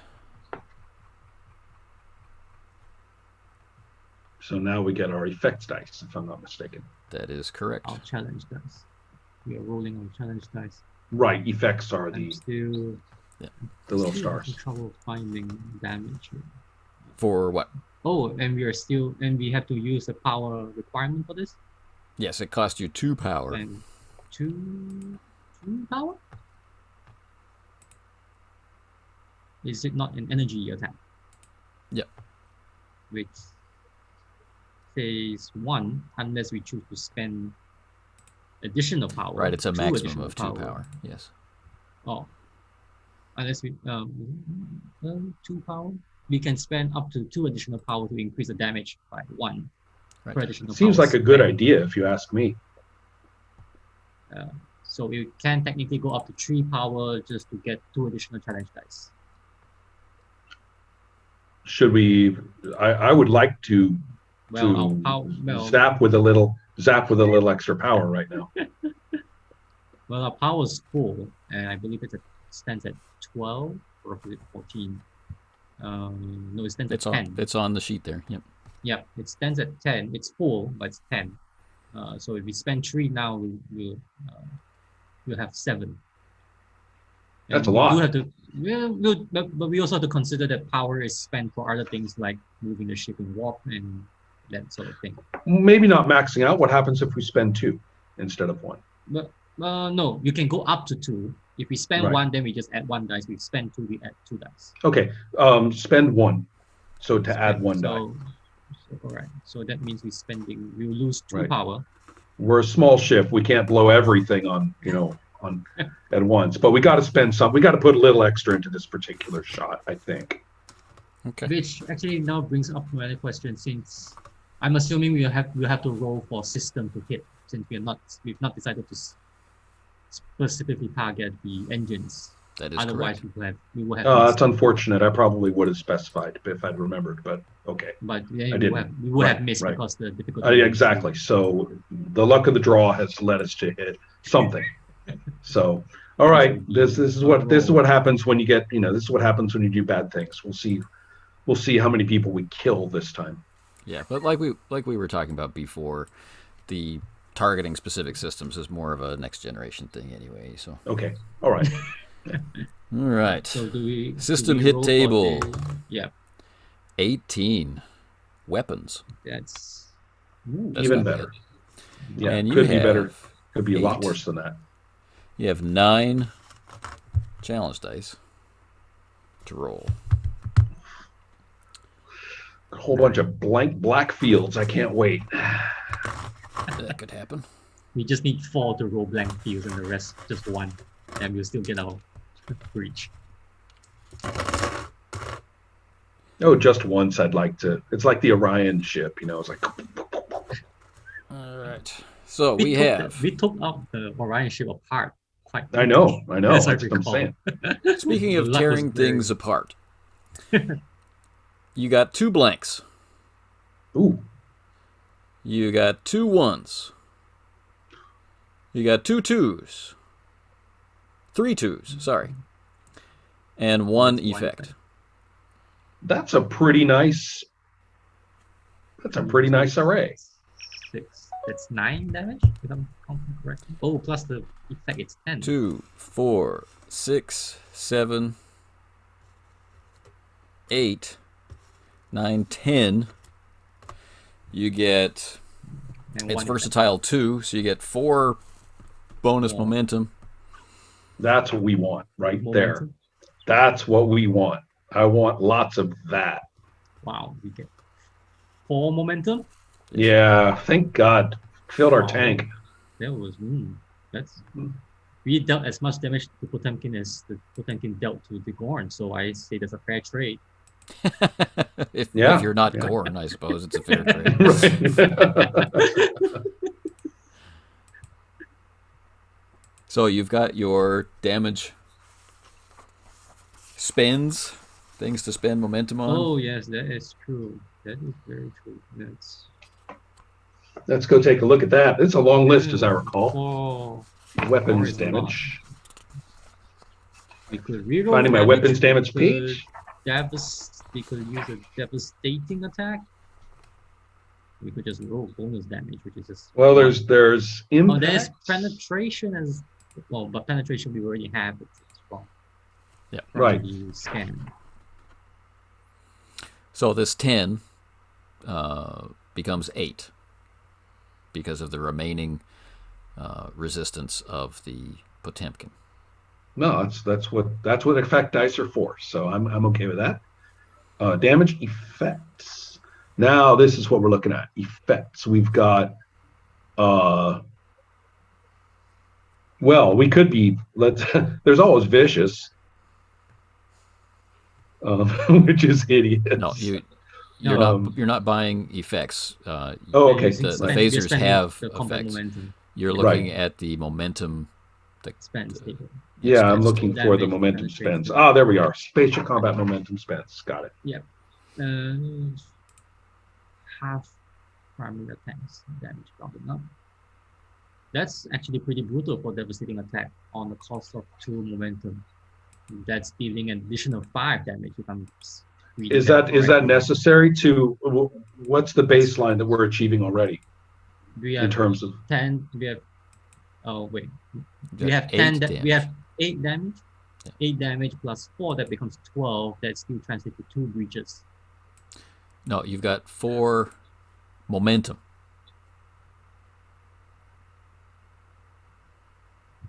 We have 4 momentum. If we spend 2 for devastating attack, it says roll an additional system. That system suffers an additional damage, dealing half the primary. And we have to roll that additional system though, so which is a chance of getting the engine.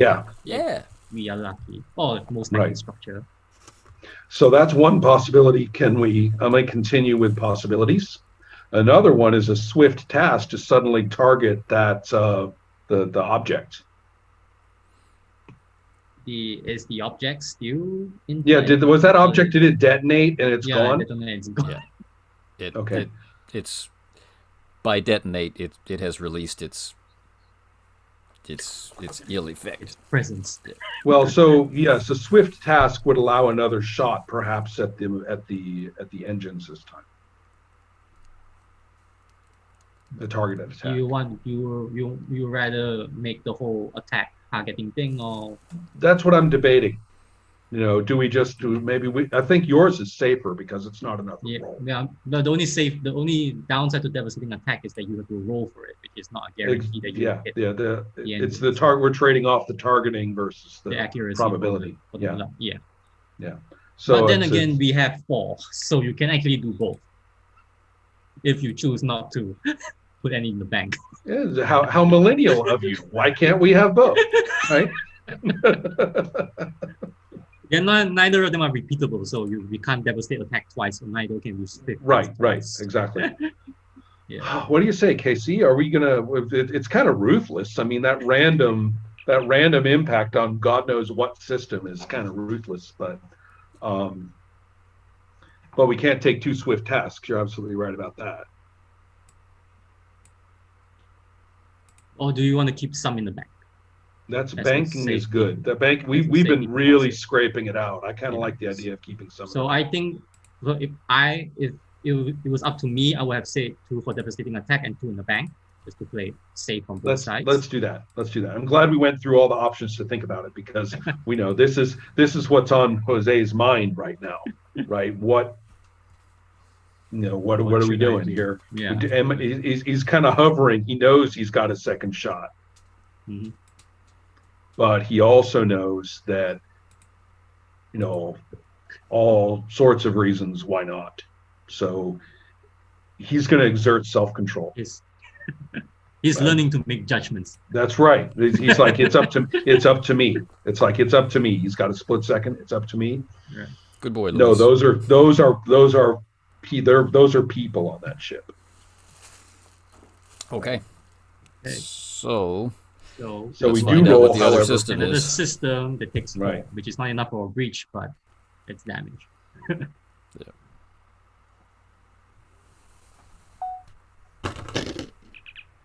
Although, if we want, we could spend for. Oh, I don't know what 1R means, but It's repeatable.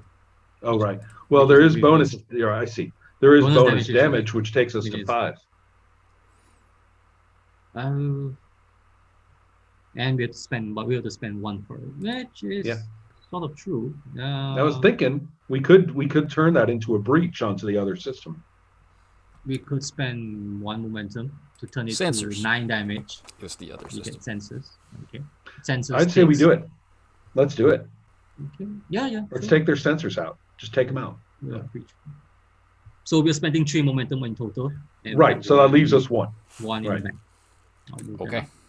And you have inflicted 2 breaches. There Okay. we go. Fantastic.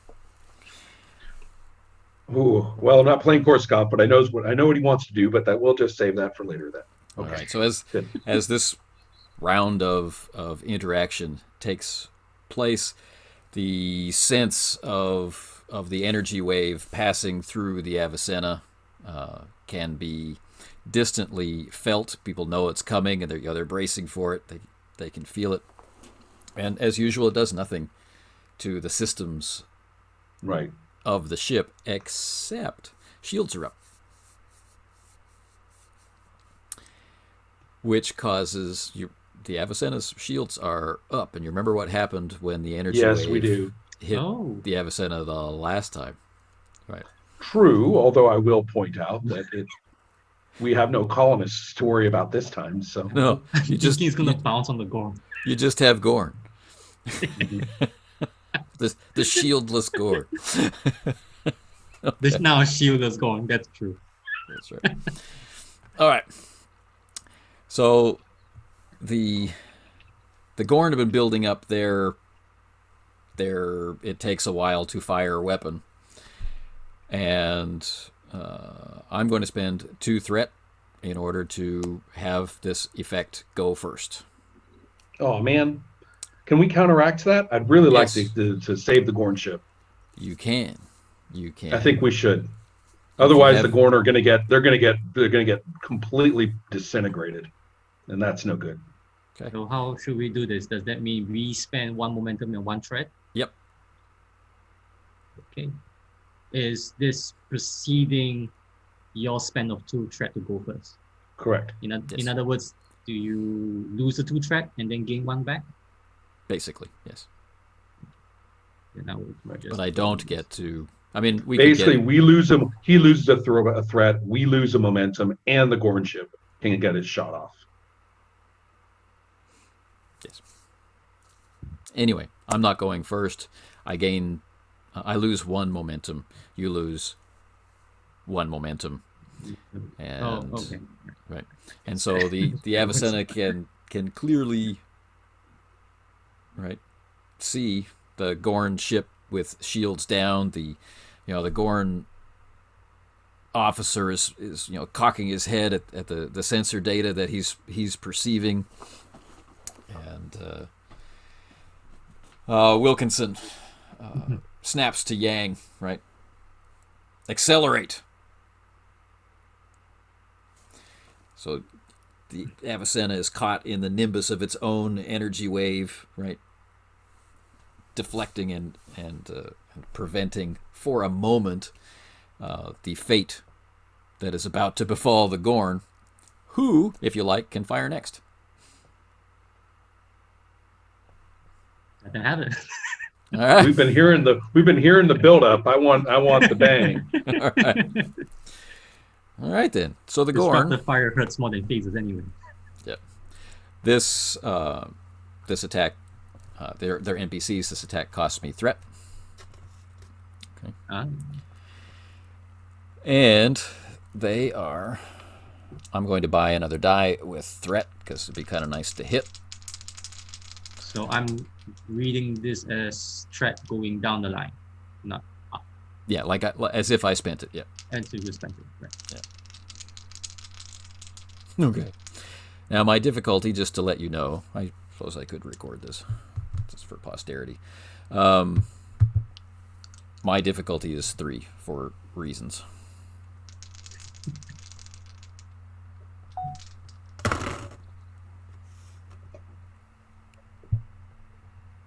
Wow. The universe is not kind. I rolled a 1. Yay! And I rolled a 17 and an 18. Oh, I forgot about the ship. It's still possible. It's still There's one more dice. It's still possible. Anthony, the imaging on your screen is terrifying. Your head disappears and your shoulders and body are still visible on occasion. You mean that doesn't happen with other people you know? It's just me? I rolled a 2. Oh, just enough. The Gorn fires what can only be described as an enveloping ball of flaming plasma. Much like it was reported the Romulans were able to deploy. Vastly decreasing the energy signature from the Gorn vessel. Right, and it impacts against the hull of the Potemkin, now without shields. Well, and this is the question is whether they just killed everybody or not. this is pretty awful, actually. Yeah. So now we get to figure out how much damage it's going to do. It's going to hurt a lot. And the horrifying thing about this weapon is that it's persistent, so it will continue to inflict its I think we just shifted to a rescue mission. But that solves the problem with the transporter room. The transporter room. The damage they got was 2 effects, 2 blanks, and 3 damage. Okay. That's actually not so bad. That's just enough. That's right. It's enough to do the job without disintegrating Killing the ship someone. with triggering breaches throughout every single system until everybody's just drifting and vacuuming. I did it wrong. It's not 3 damage. It's 5 damage. The 2 effects have... Right, so 2 effects, which means it's going to be doing 5 damage this turn. Boom, so 1 breach. And it's going to be doing 3 damage for the next 2 turns. What does Mbuto tell us about the system that was hit? Yes, what system was hit? Structure. And this is their 3rd breach on a scale 4 vessel, which means it's a devastating attack, right? So we don't have any insight into what's going on inside. We can only imagine, right? But after the Avicenna's attack, right, systems were exploding and energy was fluctuating and gravity is twisting, and then this plasma attack is literally peeling the hull off it, and people are being vented out into space the Mondragon punches the off button on the console. or the safety, or yeah. Yeah, just it hits the closure Turns on switch the for safety. all. All right, just for the whole console. It's just like boom, we are not hitting that thing again.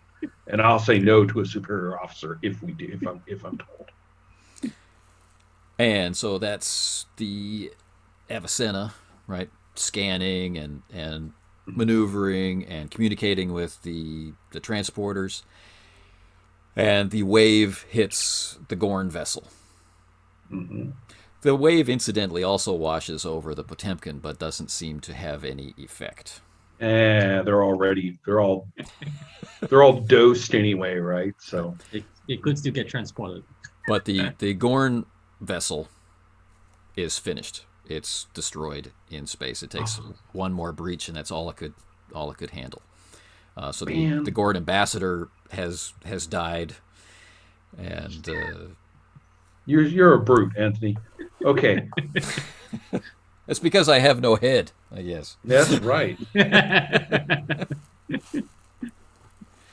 Okay, so yes, the Gorn vessel has been destroyed by this wave, and the Potemkin is crippled and tumbling in space. Rescue mission. Yeah. Before I forget, I had something prepared, and I knew I would forget. I told myself not to forget, which is why I forgot.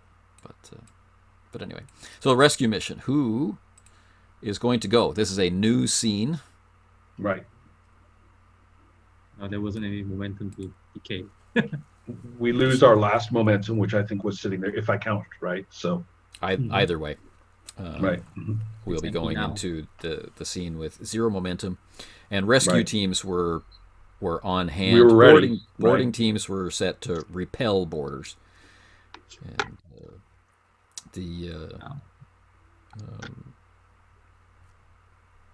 so do any of you wish to go with them? Well, the first officer technically isn't really supposed to do this, but I'll volunteer to oversee the deployment of the shuttles, and if permitted. Oh, you know what? I recommend that Yang go. Yang's our shuttle jock. Okay. But we are taking the shuttle to go to the Potemkin, right? And I think it's a combination. We got to transport in We're there. still recovering the Gorn. Well, You have to decide what Yeah. The Gorn vessel, for all intents and purposes, has been destroyed. Yeah, I think it's a write-off. I think that right now the mission is the Potemkin, and Which is almost destroyed. yeah, Yang definitely so- volunteers if he's going on the Potemkin. Yeah. Whether by transporter or by shuttle. Oh, That's the thing. We're using both, clearly, right? I mean, we've got to use transporter That's your deployment choice. and shuttle deployment. yeah, that's your choice. So it's an all-out effort. It's just an all-out effort right now. I figure without the Potemkin there, we don't need to worry about the Death Star station solar system destroying, Right, so troublemaking thing. as Korsakov, then you're going to take Korsakov for this scene. You're going to take Yang Yeah. for this scene. Mhm. Then Yeah. what is the order? What are we doing? Because I see we're coming up on like the hour here. So. Well, Yang would definitely prefer the shuttles. All right.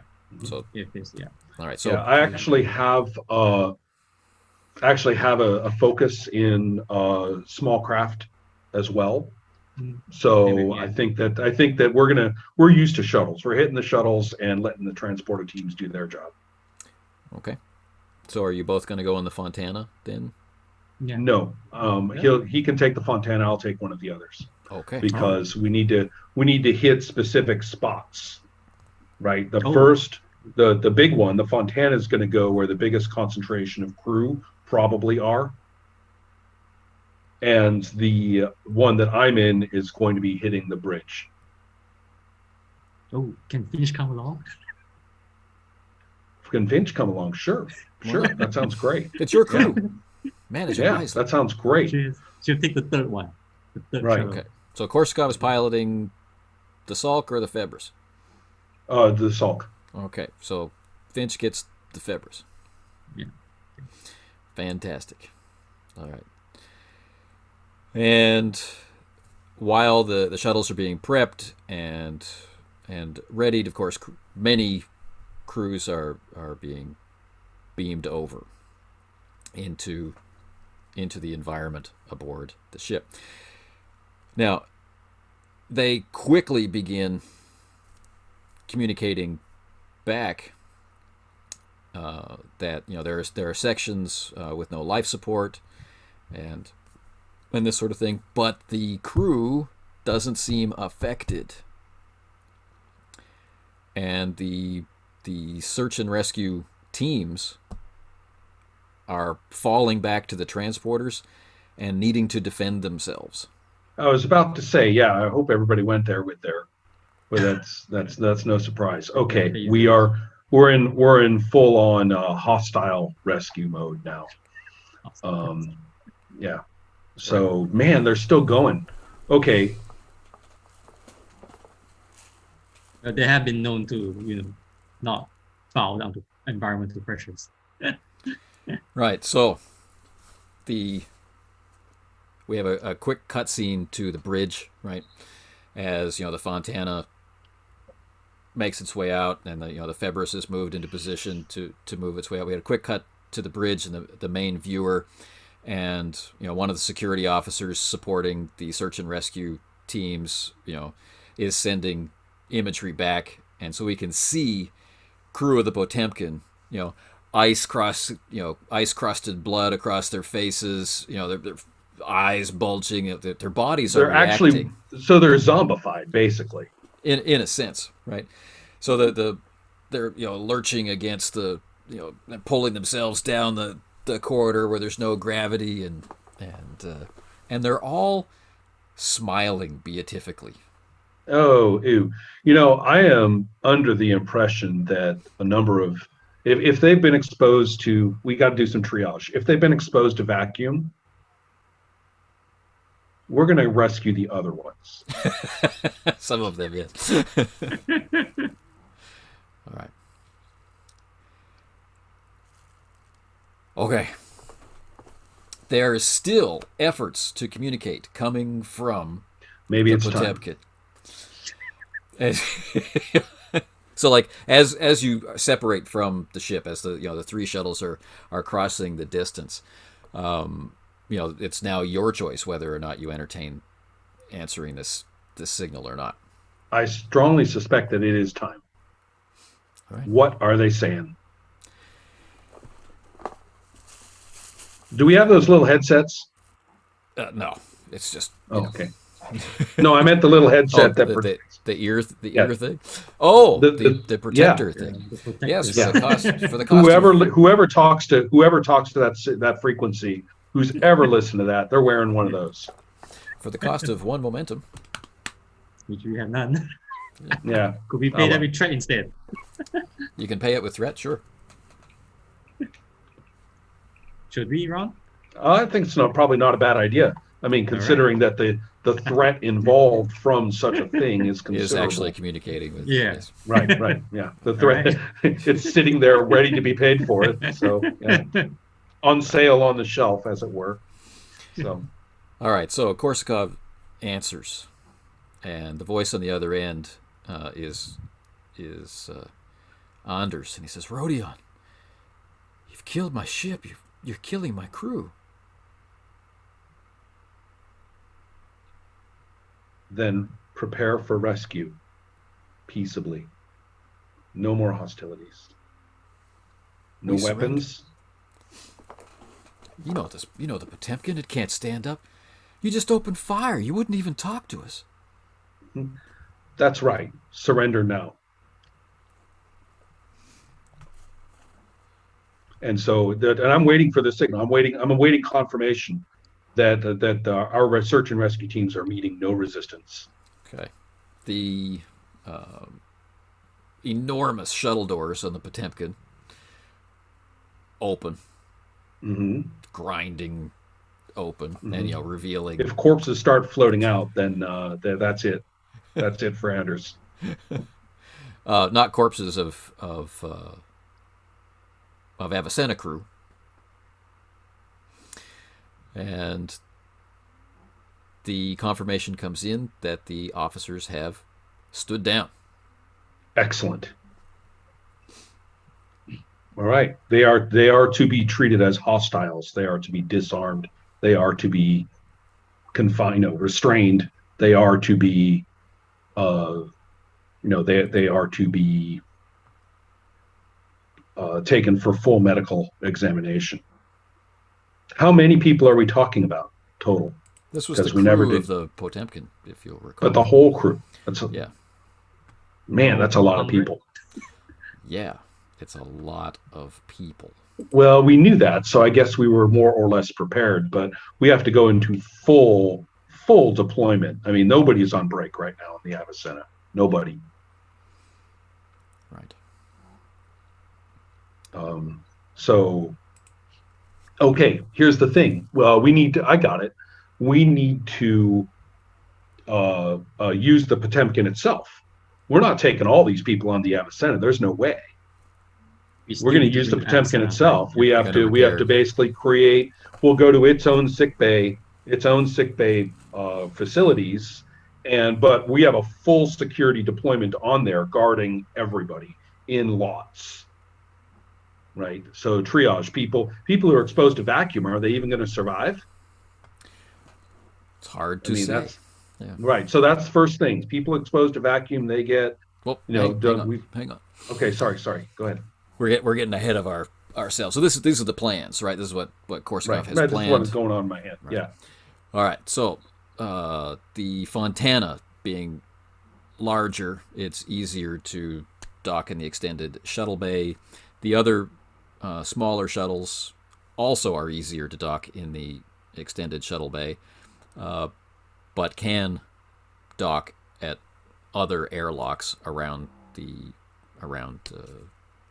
hull of the Potemkin, where damage hasn't persisted.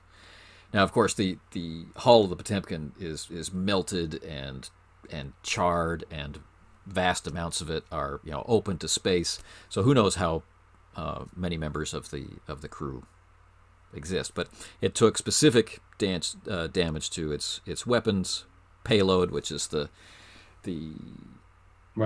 small component above the saucer section on this class of ship, and it took damage to its sensors, and it took damage to its overall structure. So the saucer's been basically freed from one of the nacelles. It's horrendously damaged, but the bridge is still relatively intact. So maybe Brother Joshua is still alive and unharmed. Maybe. But once the Fontana lands, and the Sulk and the Febris land, where? Inside or outside? Well, you said we could fit into the shuttle bay. Yep. And so and we do have confirmation that these people are standing down. All right, it's just time to go into straightforward rescue. We're going in there. I don't know if that's a bad idea. Maybe one of the shuttles should remain outside or not, but I'm not that good a tactical thinker for these things. So, KC, any advice you have as well? Would there be any reason why would there be any benefits of having the shuttles hanging out in space? If you can't see one, then I'm going in. Yeah. All right. So, of course, they land, the doors close, it's laboring away to repressurize, right? And during this entire procedure, there's no further hostilities. Good. Right. Okay. And so the rescue teams are moving through. They're closing bulkheads manually and doing what they can do to alleviate the horrific damage done to the Potemkin. And the casualty reports that come in are staggering. Oh no! Oh well, that's not going to look good. Right. And Jim is still on the Avicenna coordinating and setting up the to receive those deemed fit by Korsakov on the ground as the commanding officer. However, once the ship is in reasonable condition to be safe to the rescuers as well as the people to be rescued is when hostilities begin again. Oh, no. Well, hopefully. Anders comes to meet with Korsakov. Big smile on his face, and For Christ's sake. I need to spend a pile of threat as he attempts to change Korsakov's understanding of reality. And as it's my 8 o'clock, I'm thinking it's pretty late for you guys. Can we continue a little bit longer, or would you like to stop it here? I can continue a little longer. I can continue a little longer. All right, then we shall continue a little longer. All right, so I need to spend 4 threat for the type of activity that I'm doing, 2 for Korsakov, and 2 for Ensign Yang. Right. You have an advantage to resist my. That's my hope. All right. So all he is doing is talking and smiling, right? And he's thanking you for rescuing him and speaking warmly and using first names, even though he's never met Ensign Yang before. He seems to know everything about him. Well, it's all one big hive mind. Yeah. And I'd like to spend another threat KC for another die.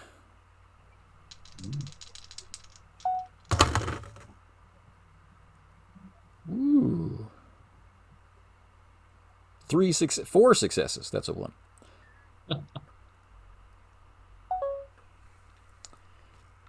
Okay.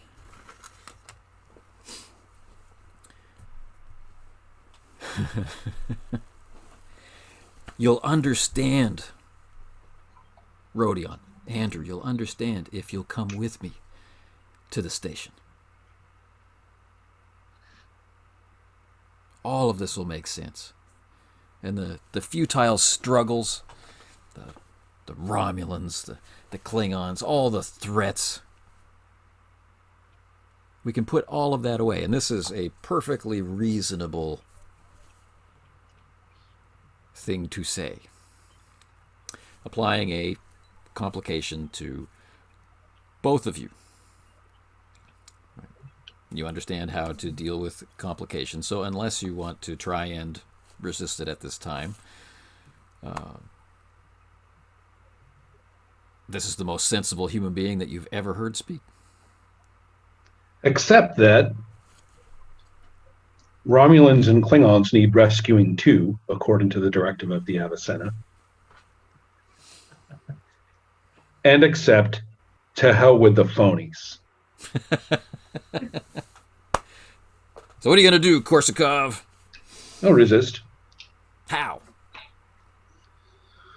Well, I believe this has to be, well, of course, I know how I'd like to resist with a phaser on full stun.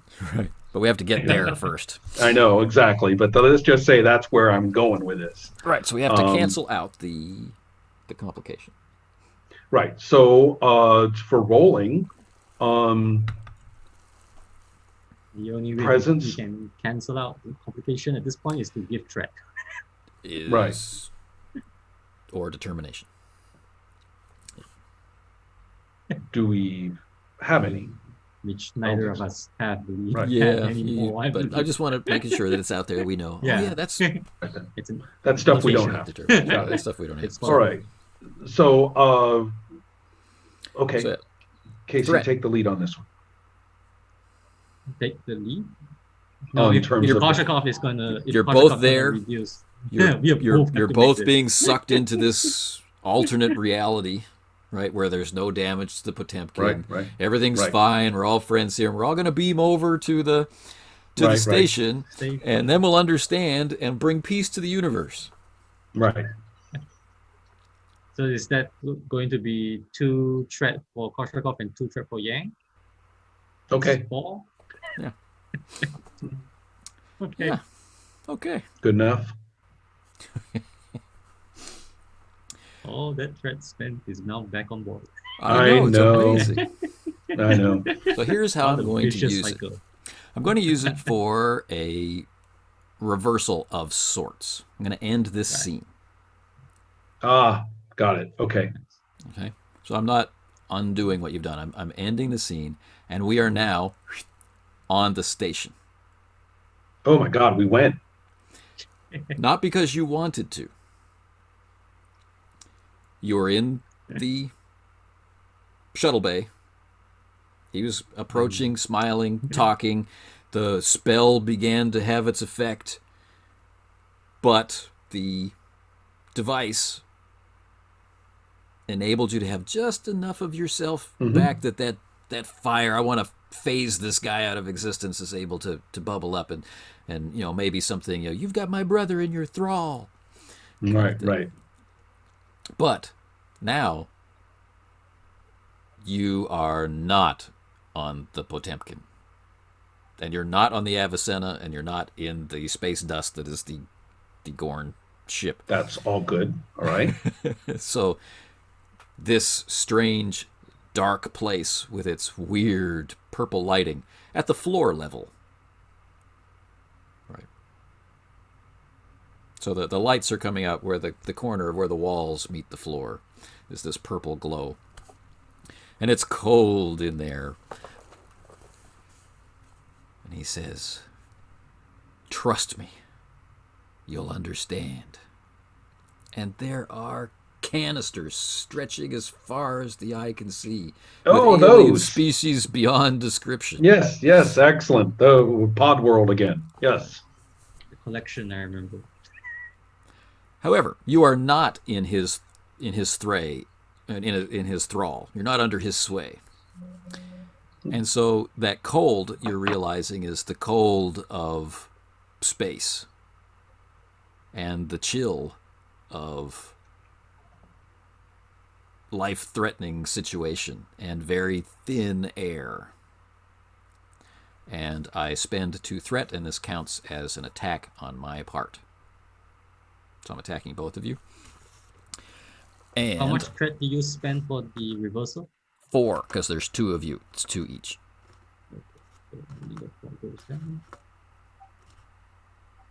So that technically should leave you with 1 left. I got 1 left. I feel good running him out of threat. He always gets more back, but I feel good. All right, so I'm rolling the challenge dice now for the damage of the environment to the characters. Sounds good.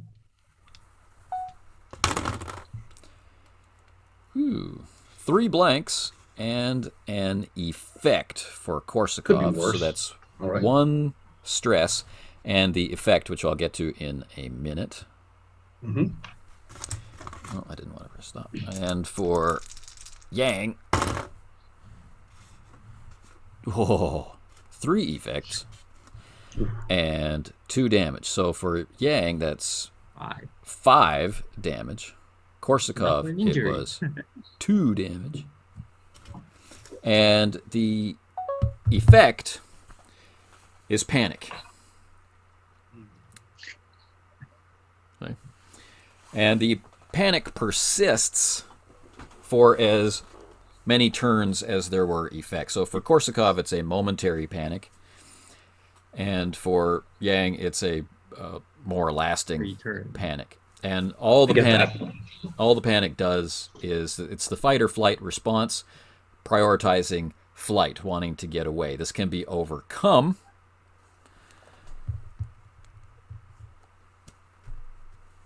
in the usual ways. Right. Which we don't have. Okay, so do I get to do a thing? Now it's your turn. Yes. I unload on him phaser. Stun. It was already set to stun. So right, they're normally set to stun. Right. And it was a rescue mission. I mean, we knew we would have to phase some of them, or suspected we had to phase some of them anyway, so we all went in armed. So right. The effect of panic is interfering with that desire. So I imagine it would be. It's going to raise the difficulty by 1. Mhm. And all the ways to obviate that are inaccessible. So I guess this is my deal. Yeah. Um, hmm. So you're using a phaser. It's set to stun. Fitness and security, I imagine. Fitness and security. Yeah. 2 dice is what I got, unless I want to buy more with threat. Yeah. You want to give him a couple more threat here, Casey, for a die for me? You could spend 1 for 1 die. What's your difficulty though? 2 or 1 for a range attack? The difficulty is It's going to be 2. 3 because of the panic. Right. Okay. That's You're why I gonna want need one the more die. extra- Yeah. You're gonna need the extra die. I agree. Control and security. So you're spending 1 threat for the 3rd die, or you will buy more than that? Just 1 die. Right. So one I've got a die. 13. Oh, you know what? I'm really, if I just punch him, then not only do I have a 16 or less, but I also have a Vicious. focus. Yeah. And vicious. And vicious. Yeah. So I think that's Mean much Right more Hook satisfying. Now would be a very appropriate. Vicious and a focus. You know what? I think it's a punch. All right. Mhm. Welcome We haven't to the seen it original yet. I've series. gone like all We've been these waiting for episodes. that mean right. I know we've gone all these What? episodes without 3 seeing the mean episodes. right hook. It's time. Yeah. Okay. 16 or less on 3 dice. Yes. So that's Daring 3 and successes, security. but no Daring and focus. security. 3 With a vicious successes punch. is all you need. Mm-hmm. And you have a security of I have security of 4. 4, giving you 6 dice. Oh, 5 dice. All right. Does the mean right hook give you anything extra? It gives him vicious. Yeah. Oh, okay, that's good enough. Yeah. Also, wait. The difficulty, did that drop because it was a punch, or did it remain at 3? Yeah, it's a difficulty 1 for a melee. Yeah, it was Right. difficulty 1. Yes. Okay. Good. So here we go. 5 challenge dice. That's 1, 2, and an effect for 3, and 2 blanks. Oh, 3 blanks. Oh, okay. That's fine. So vicious X additional damage, or additional damage for each effect, or for each something effect, like that. which is, and you got Yeah. 1 effect. So you do 4.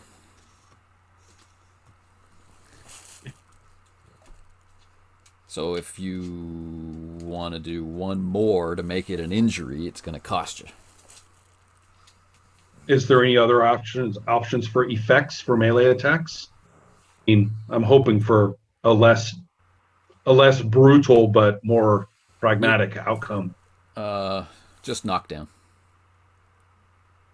Yeah, yeah. Knockdown's not a bad Knockdown idea. to a prone. You can't. I mean, there's no point resisting. You could cause intense, but the cost to avoid injury cost. Like, well, you're not injuring the guy, so there's Right. no I'm point. not in the brain Yeah, damage is not my goal here. You know, I mean, Right. Yeah, I think not knockdown. planning. I'm not trying to snap his neck or anything like that. Yeah. But Yeah, I think prone knockdowns- seems like the best. Knockdowns are probably the best option. Yeah. Out of the rest. Okay. So blam! And- mhm. You knock him down. Right on his keister. Is there any satisfaction in that? Actually, no. I mean, I am trading an old captain for a new one, and I am sad. This is not, this is not a grin of triumph here. This is definitely so this is what high rank leads you to, right? The worst of the, this is what happens to captains. Okay. Could I get? No, I don't need anything. I was still thinking of another line of thought. All right, so he goes down, sliding across the floor, right? I'll say, Andrew, help me with him. I'm still panicking. Right. But So I'm still but it's looking the for idea of- Joshua in space. Mhm. oh yeah, right.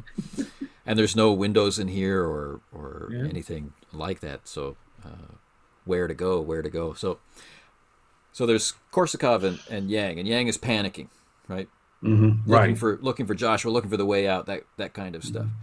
So Anders should be looking at both of you, but he shoots a look over his shoulder down the hallway where there is a pulse. Mm. He's like, well, if that's how you want it, then he stands up.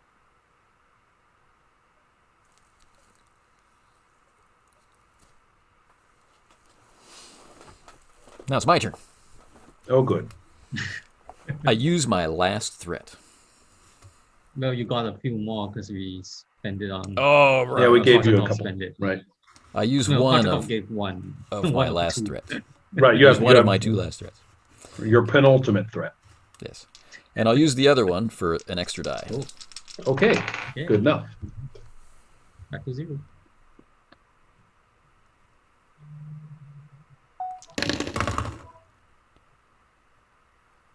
Well, that's not bad. 2 successes. Okay. Bam! Oh, I keep turning it off. And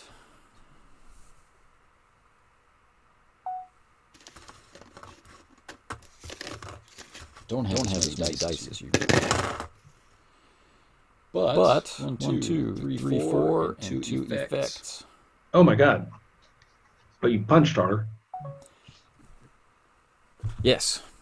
And this is where we discover that Anders also has a mean right hook. Yeah, of course he does. Right. This is the whole Captain Tracy problem here. Blam! You So know. 6. 6 stress. Yes. Which counts as 1 And- injury. And Korsakov will be laid out and unconscious. Oh my God.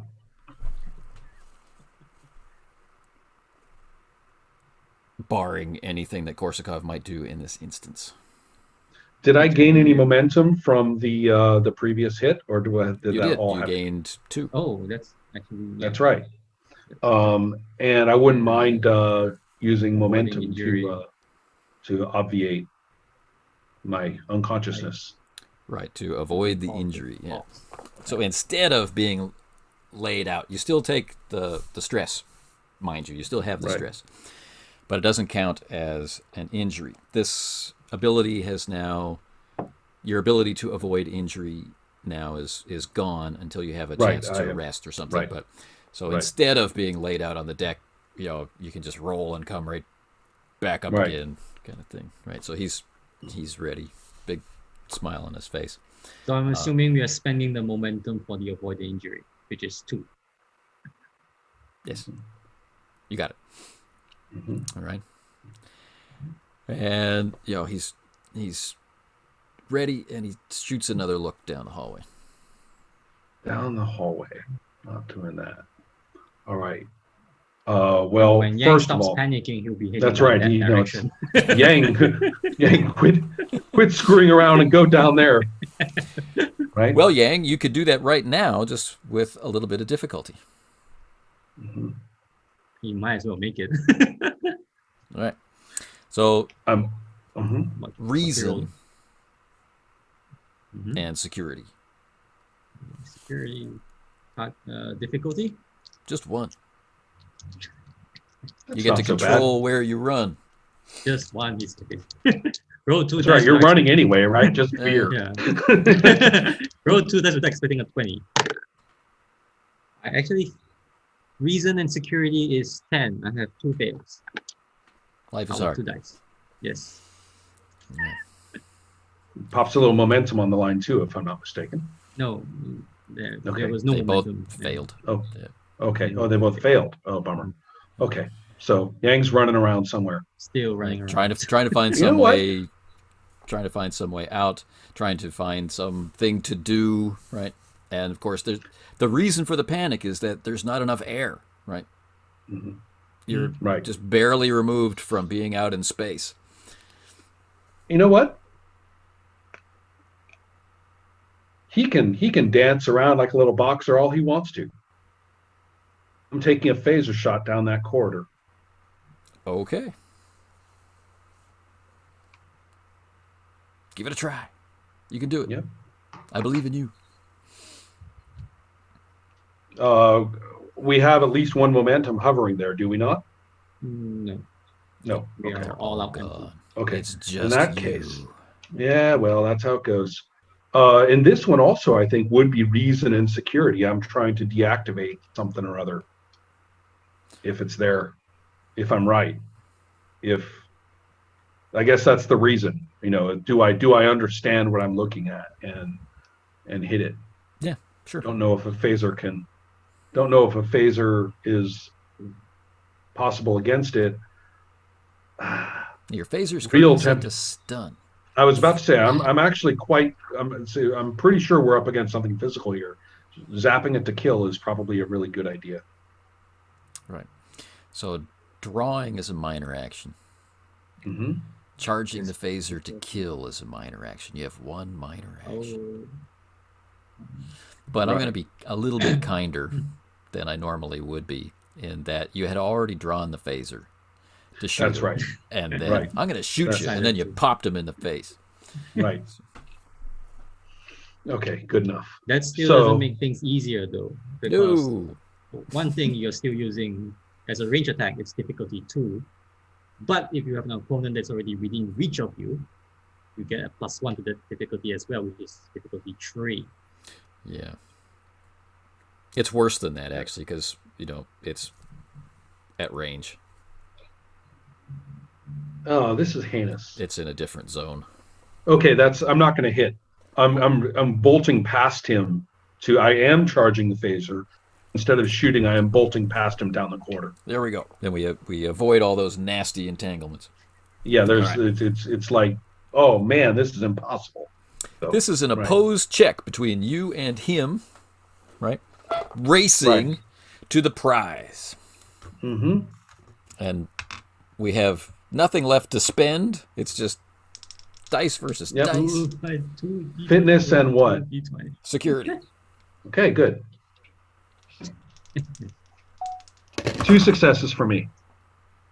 Against a 16? How is that possible? I only get 1 success, but it was a 7, so that fantastic. feels really good.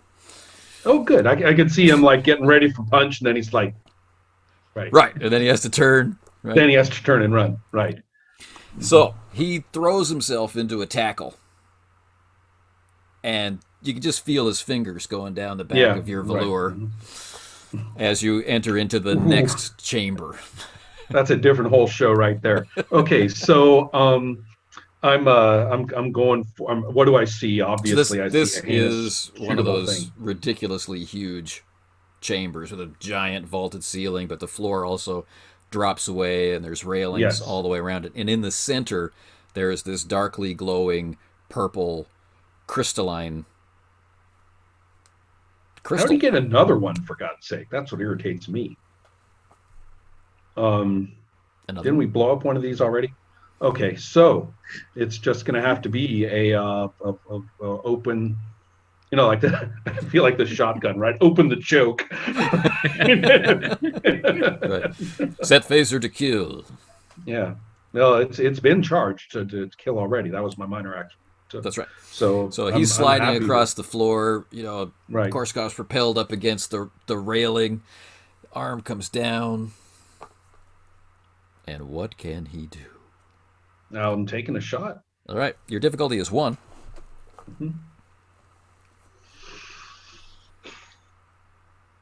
Control security.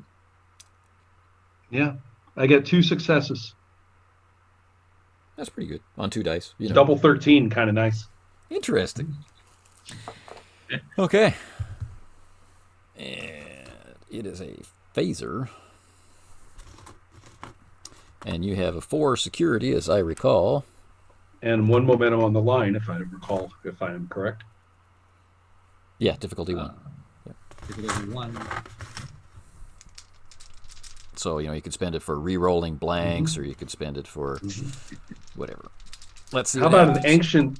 Too bad I didn't get a focus because the ancient tech would have been real nice for this one. That would have been nice. Yeah. Okay. A double. Oh. Another double. Finally. 2 singles and 3 blanks. No effects. 6. No 6 effects. with no effects.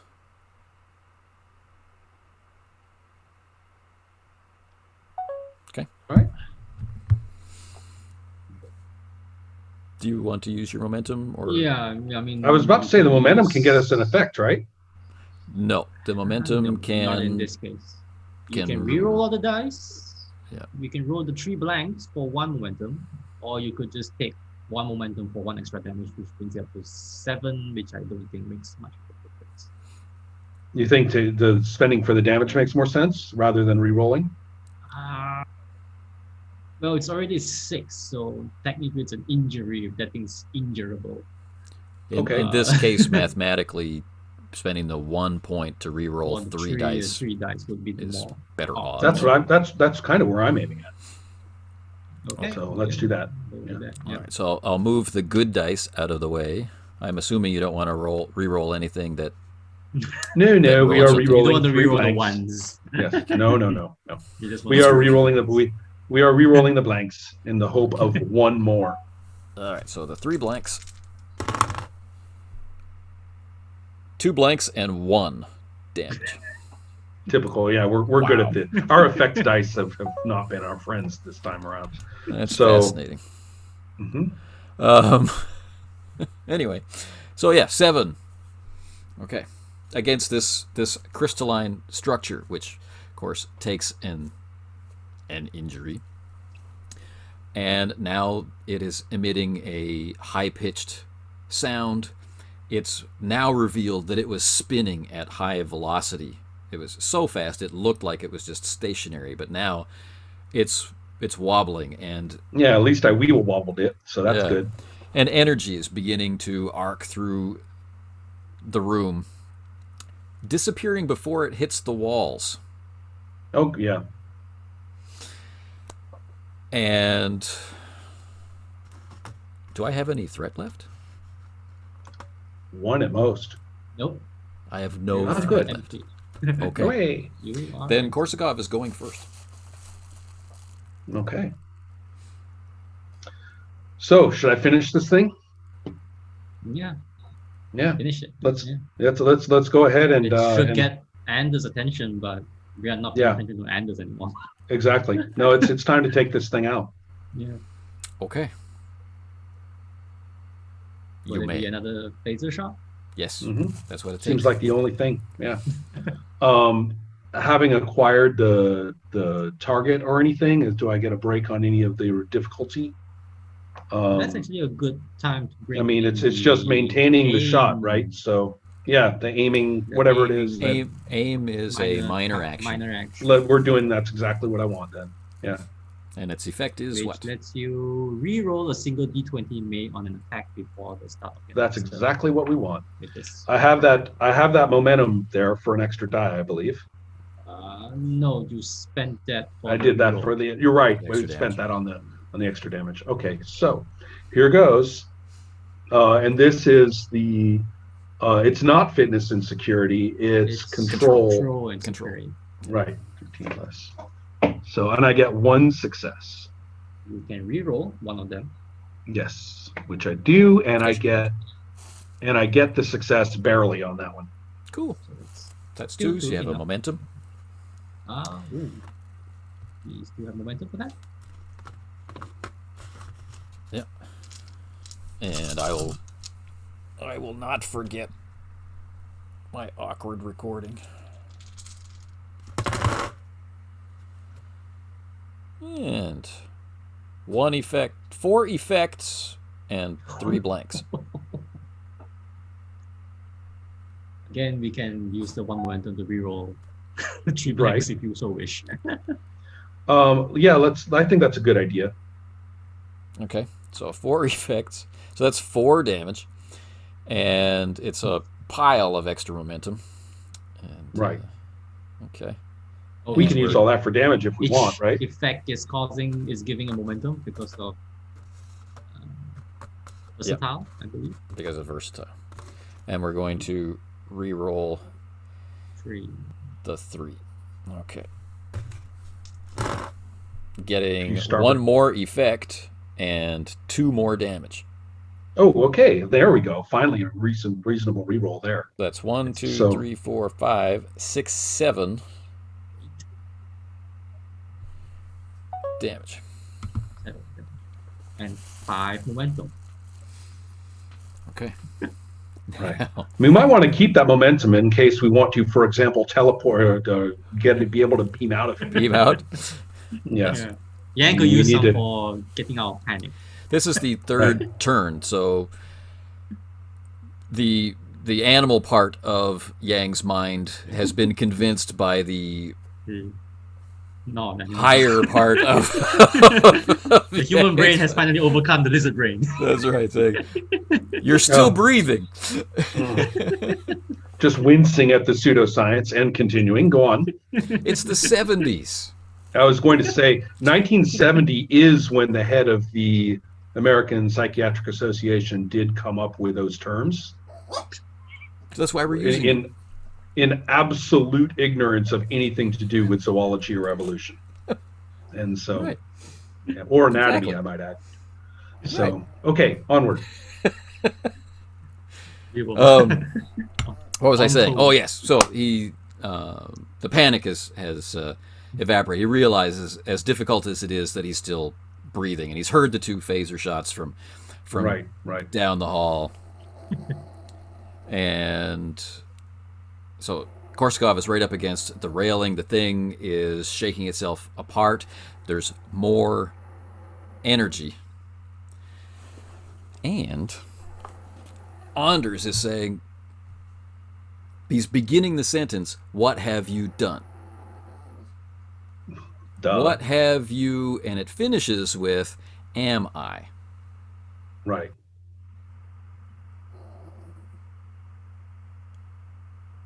And Korsakov's and Yang's communicators are beeping. Get us out of here. And it's the same It's up question. to you. It's It's up the to you. same- Get us out of here. If they can communicate, they can beam. Get us out. As you flip it open and yelling, "Get us out of here," what you're hearing back is Wilkinson, right? Who's asking the exact same question that Anders did. It's like, "What have you done?" Okay. Oh no! Don't tell me this was a fuck up. For God's sake! Okay.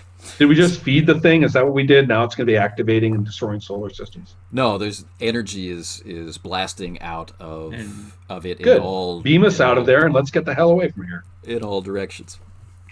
So remember, they have no idea what's been going on, Right. right? They've just they've seen this thing come You're to just life, seeing energy and then coming there's out.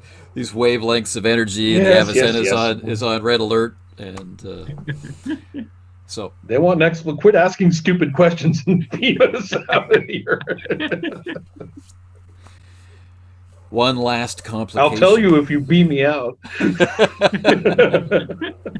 So to make a long story short, just a second, I have to pick somebody up.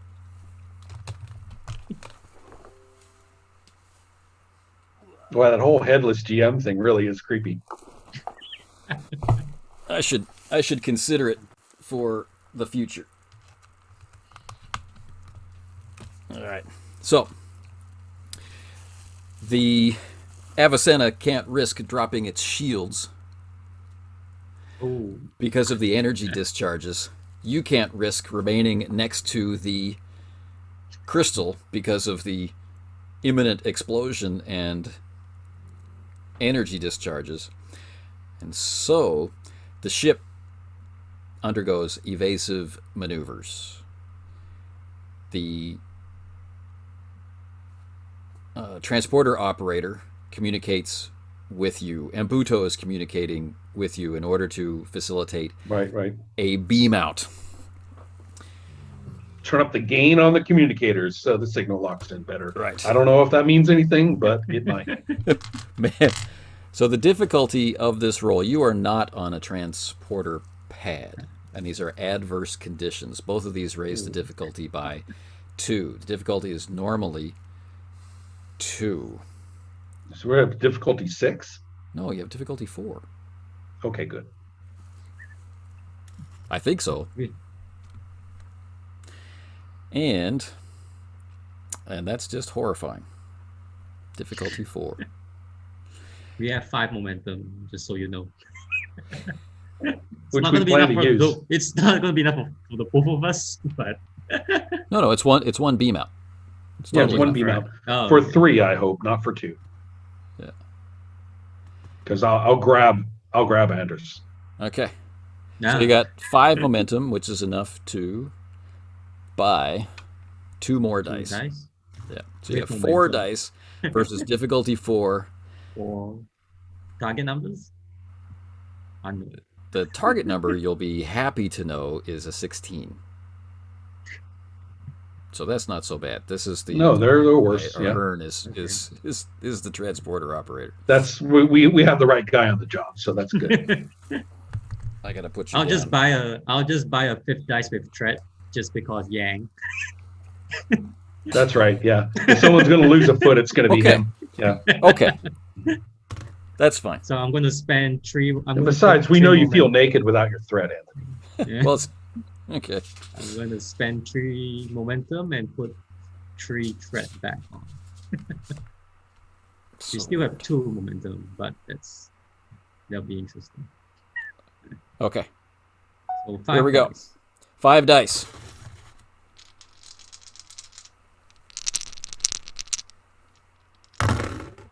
Oh, they all were in the shot that time. Oh, nice. You'll be pleased to know that the first number my eyes recognize is a 20. I was hoping for that. And I rolled a 10, and a 14, and a 4, and another 10. Getting There are your worse 4 things. successes. Mhm. There are worse things. And the complication. Succeeding sideways is still. Yeah, who are you going to do it to? That's the question. Who else? I will honor the use. I will honor the use of That's threat. right. Yeah. And Yang's past trauma Right. is now going to be an actual trait for the character, a complication that will persist until bought off, of fear of the transporter, because this transport is not easy. It's long, Right.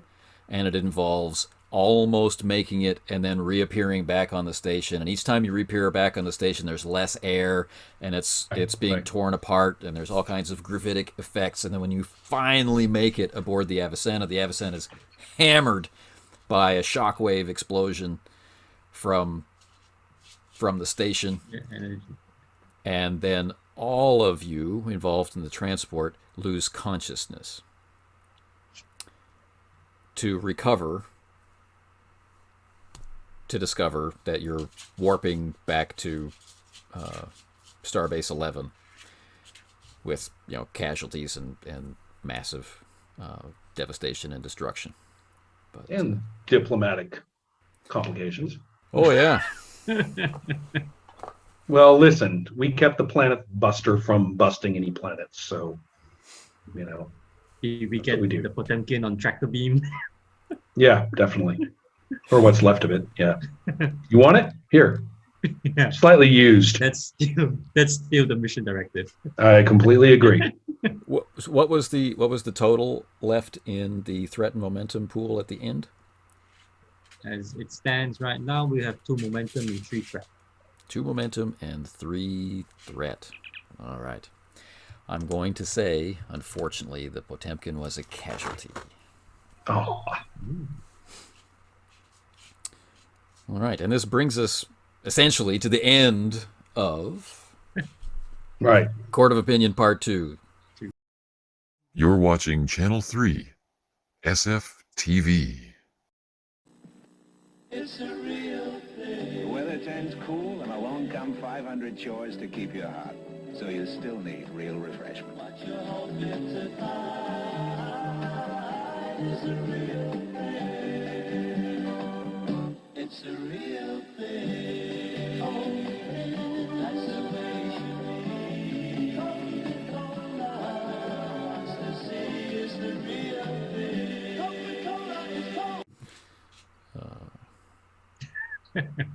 gonna A change very a lot of long opinions. session. We played for Almost 3 3 hours. Yeah. Another 3 hours. I am beat. Was that draining? Was worth it though, I think. Yeah. Mhm. Okay. Do we have time to talk or not? Family wise, probably not. But probably a follow up if anyone wants, so it'll be fine. Okay. Maybe we'll just save that for reflections then. Either one. Fair enough. Yeah.